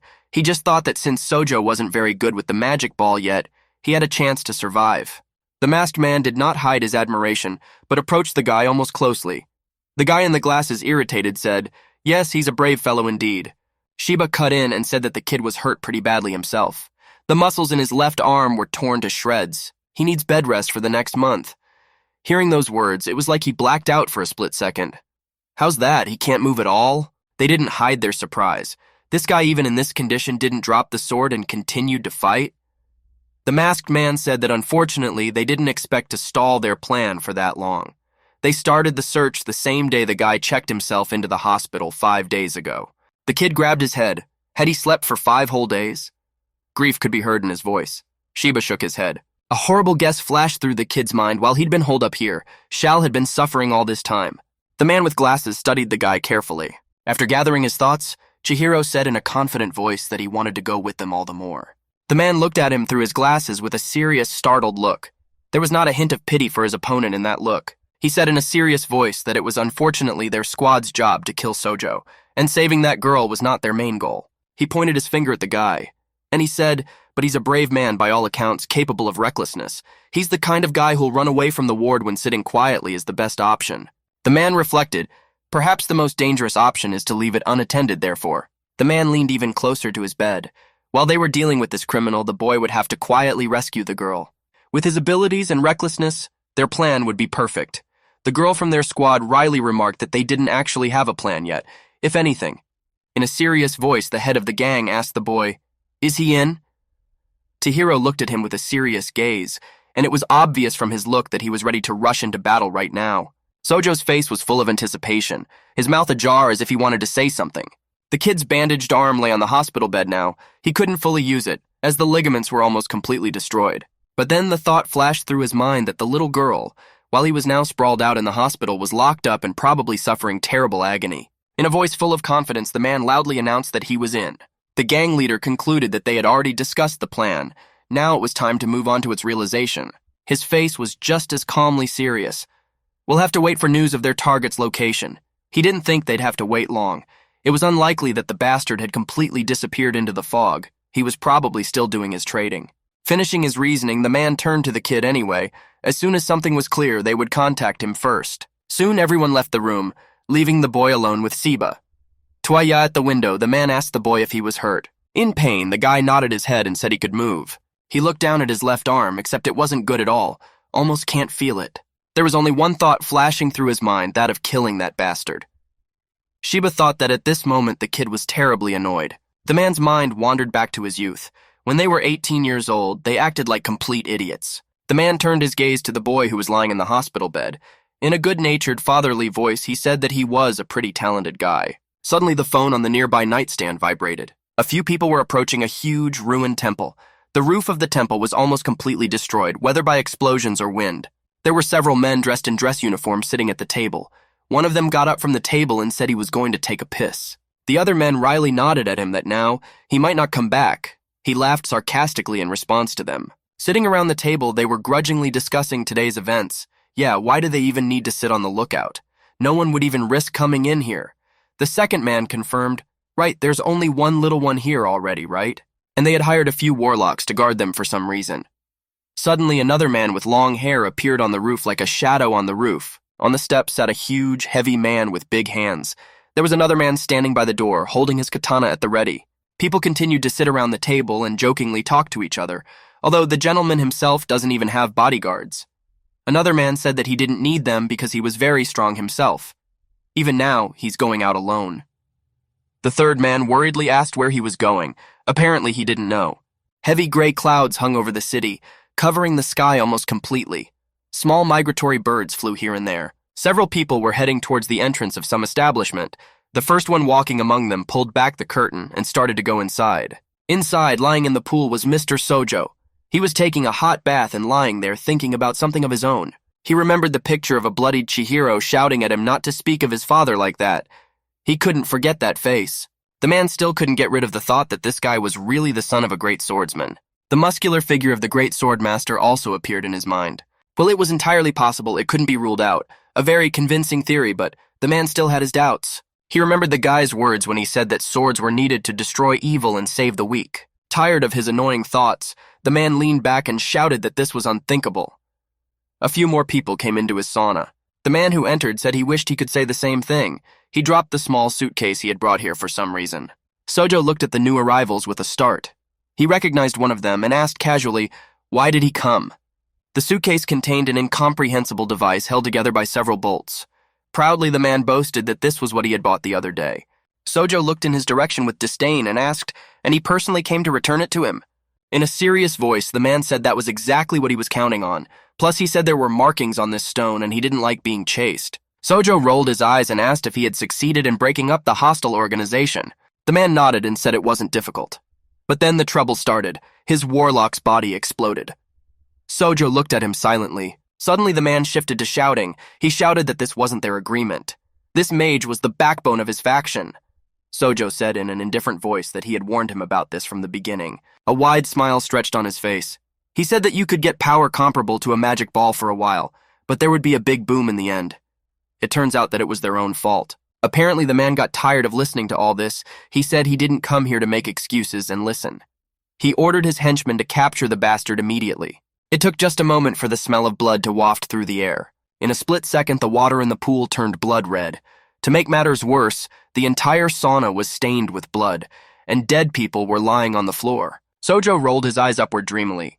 Was he still unable to achieve control over the heavenly stone? Theoretically, this should have gone off without too much trouble. But there's something missing. He remembered the guy saying that of the two of them. He was the only one who didn't understand anything. Sojo got out of the bathroom and started drying his long black hair. He was standing near a large mirror and was rubbing his hair. He knows not only about magic swords, but I'm a heavenly stone, right? The man turned to the elderly woman standing outside the door. He asked her gruffly, had she reported it yet? He got his clothes out of his locker and thought he still needed to fight this guy one more time. Maybe this kid really is the son of the great swordmaster. Well, now it's time to find out. Next time they meet again, he needs to find out all the answers. So there are no loose ends. The man was dressing quickly, and besides, he had another problem to solve at the same time. The old woman came closer and looked at him with her wrinkled face. In an old voice, she asked him what he wanted. The man irritably said that he had left a very valuable item here, so let her hurry up and find it immediately. The old woman, as if she remembered something, and changed in front of him, pulling out her sword. With a shudder, she handed the sword to the man. He grasped its cold point, and once again, as if maddened, achieving a complete understanding of the ball is what he must strive for. He got up from the floor and quickly alighted toward the sauna exit. Yes, this is exactly what he needs, he thought, walking out the wooden doors. A man came out of the sauna and didn't even realize he was already being followed. Illusions. Before the war began, all Japanese knowledge of warlocks had been reduced to that word. Everyone silently agreed that warlocks had nothing to do with the regular world. But the warlocks' involvement in the war opened the public's eyes to their existence, and now many of them operate in broad daylight. But the fact that this country hasn't collapsed is entirely to your credit. As soon as the man walked out of the sauna doors, he immediately noticed that there were several people dressed in black clothing standing on the rooftops. These were members of the Kamunabi, a special unit to fight the piercing cloud. Its commander was Hagiwara Ikudo. He's toward the criminal. I said he took too long. So, is he ready to fight? But suddenly a hunch pierced his head. This man is calm. Was he waiting for them? It was impossible to foresee this freak's action. Sojo still looked up at them with the same emotionless gaze. He nodded his head and wryly said as he warmed up. Several people were still sitting at the table, discussing something. One of them irritably asked where their comrade's begging sign he is still in the toilet or what. It was taking a long time. He told him he might not come back, though. The other man laughed and said he must have listened to him. Suddenly there's a goldfish between the men. Everyone looked in her direction in surprise. What was she doing here? At this time, the fish swam through the air as if this was a regular thing for it. The men turned around and saw in the distance of the corridor in the shadows an obscure black figure standing and looking at them. The guys looked at each other worriedly. Who was that? One of them reached for the phone on the table. The telephone set continued to vibrate insistently, drawing attention to itself. One of the guys picked up a cell phone and put it to his ear and started talking. The other side of the phone asked how they were doing. The guy worriedly asked why they were calling. On the other side of the phone, a cheerful voice said he just felt like it. They're out there on duty anyway. The man clenched his teeth and apologized, saying he'd call back later. The concerned voice asked what was their emergency. The man tried his best to hide his excitement and said he just had a stomachache. Chihiro approached him like a ghost. All of his accomplices were already dead, and there was a sea of blood all around. In a trembling voice, the boy asked, what should he do? As if resigned to his fate. There was already a squad of Kaminari standing on the rooftops and watching the whole thing from above. Sojo coming out of the sauna holding the sword, you for him already flew the ghost dragon. Indeed elite. These 5 are serious opponents. But he wanted to try his sword on those 2. The squad girl folded her arms and began to use the plum rock spell. Under the man's feet, the ground began to shake, as if something was trying to break through it. The street was shaken by powerful blows. Passers-by looked up frightened, and up above they saw a huge rock that had formed literally out of nowhere. The piercing cloud has 3 abilities. The protagonist sat on the bench and listened intently. Ice, which is good for offense and defense, this spell is called shackles. Water, which is good for distraction. It's called downpour. Lightning, which has high striking power, this spell is called thunder. The newcomer of the squad rolled his eyes. This was basic knowledge. They would know everything themselves if they understood a little about the topic. The masked man said not to listen to him and continued. You mean the piercing cloud of the strongest sword? The masked man with a long nose asked in surprise. The girl said she was scared and invited Azami to go along with them. The man replied that this was a task the 6 of them would have to solve. The boy was surprised. 6 of them. The girl replied that another friend of theirs was now on a scouting mission. But it's a mistake to think that killing the main villain will solve the problem. There's an auction coming up and the Hisayaku are behind it. They, the Komunabi, shouldn't waste their energy. The man with glasses started to speak in a serious tone as there was a huge difference between them and magicians with magic balls. They shouldn't rely on the strength of any one person. They need a solid plan. Several members of the squad galloped over the huge stone islands that had formed in the air as a result of the spell. The sea is 2 kilometers ahead. The girl told the kid not to distract her, but rather to watch her back. The best option was to move the battle to the sky so as not to damage the city. Sojo was mad at this insolence. He would show them. The man used a thunder spell. Lightning bolts began to develop around, and from where they came a magical dragon appeared. Several members of the squad rushed to attack to hold back this maddened beast. The hand of the man in the nasal mask became stone-like and impenetrable. He put it out for defense, and the bandit's sword hit it with a loud clang. From behind, another squad member was already flying at him, preparing to deliver a crushing blow to his back. But the bastard pushed back the man, holding him back just in time, and used an ice spell to defend himself from the swords flying at him. The head used a magnetism spell to pull out the sword stuck in the ice crust. The ice broke with a crack, and the swords continued their flight towards their target. Another squad member jumped high up and folded his hands into a fist to destroy the villain. There was a tremendous bang, and dust and stones flew in different directions. People mingled in an unimaginable flow. It was hard to tell who was where. The guy seems to have figured it out. They have to use their numbers. The main thing is to not give him time to recharge. All the squad members were sitting on the balcony, discussing the future event. The recharging necessary to maximize strength is an important element of combat equipment. Chihiro said that when he fought this man, a few days ago, he realized that he hasn't fully mastered this sword yet, but he has a fighting sense. The guy wouldn't be surprised if he pays attention to his own mistakes. He'll probably behave differently in the next fight.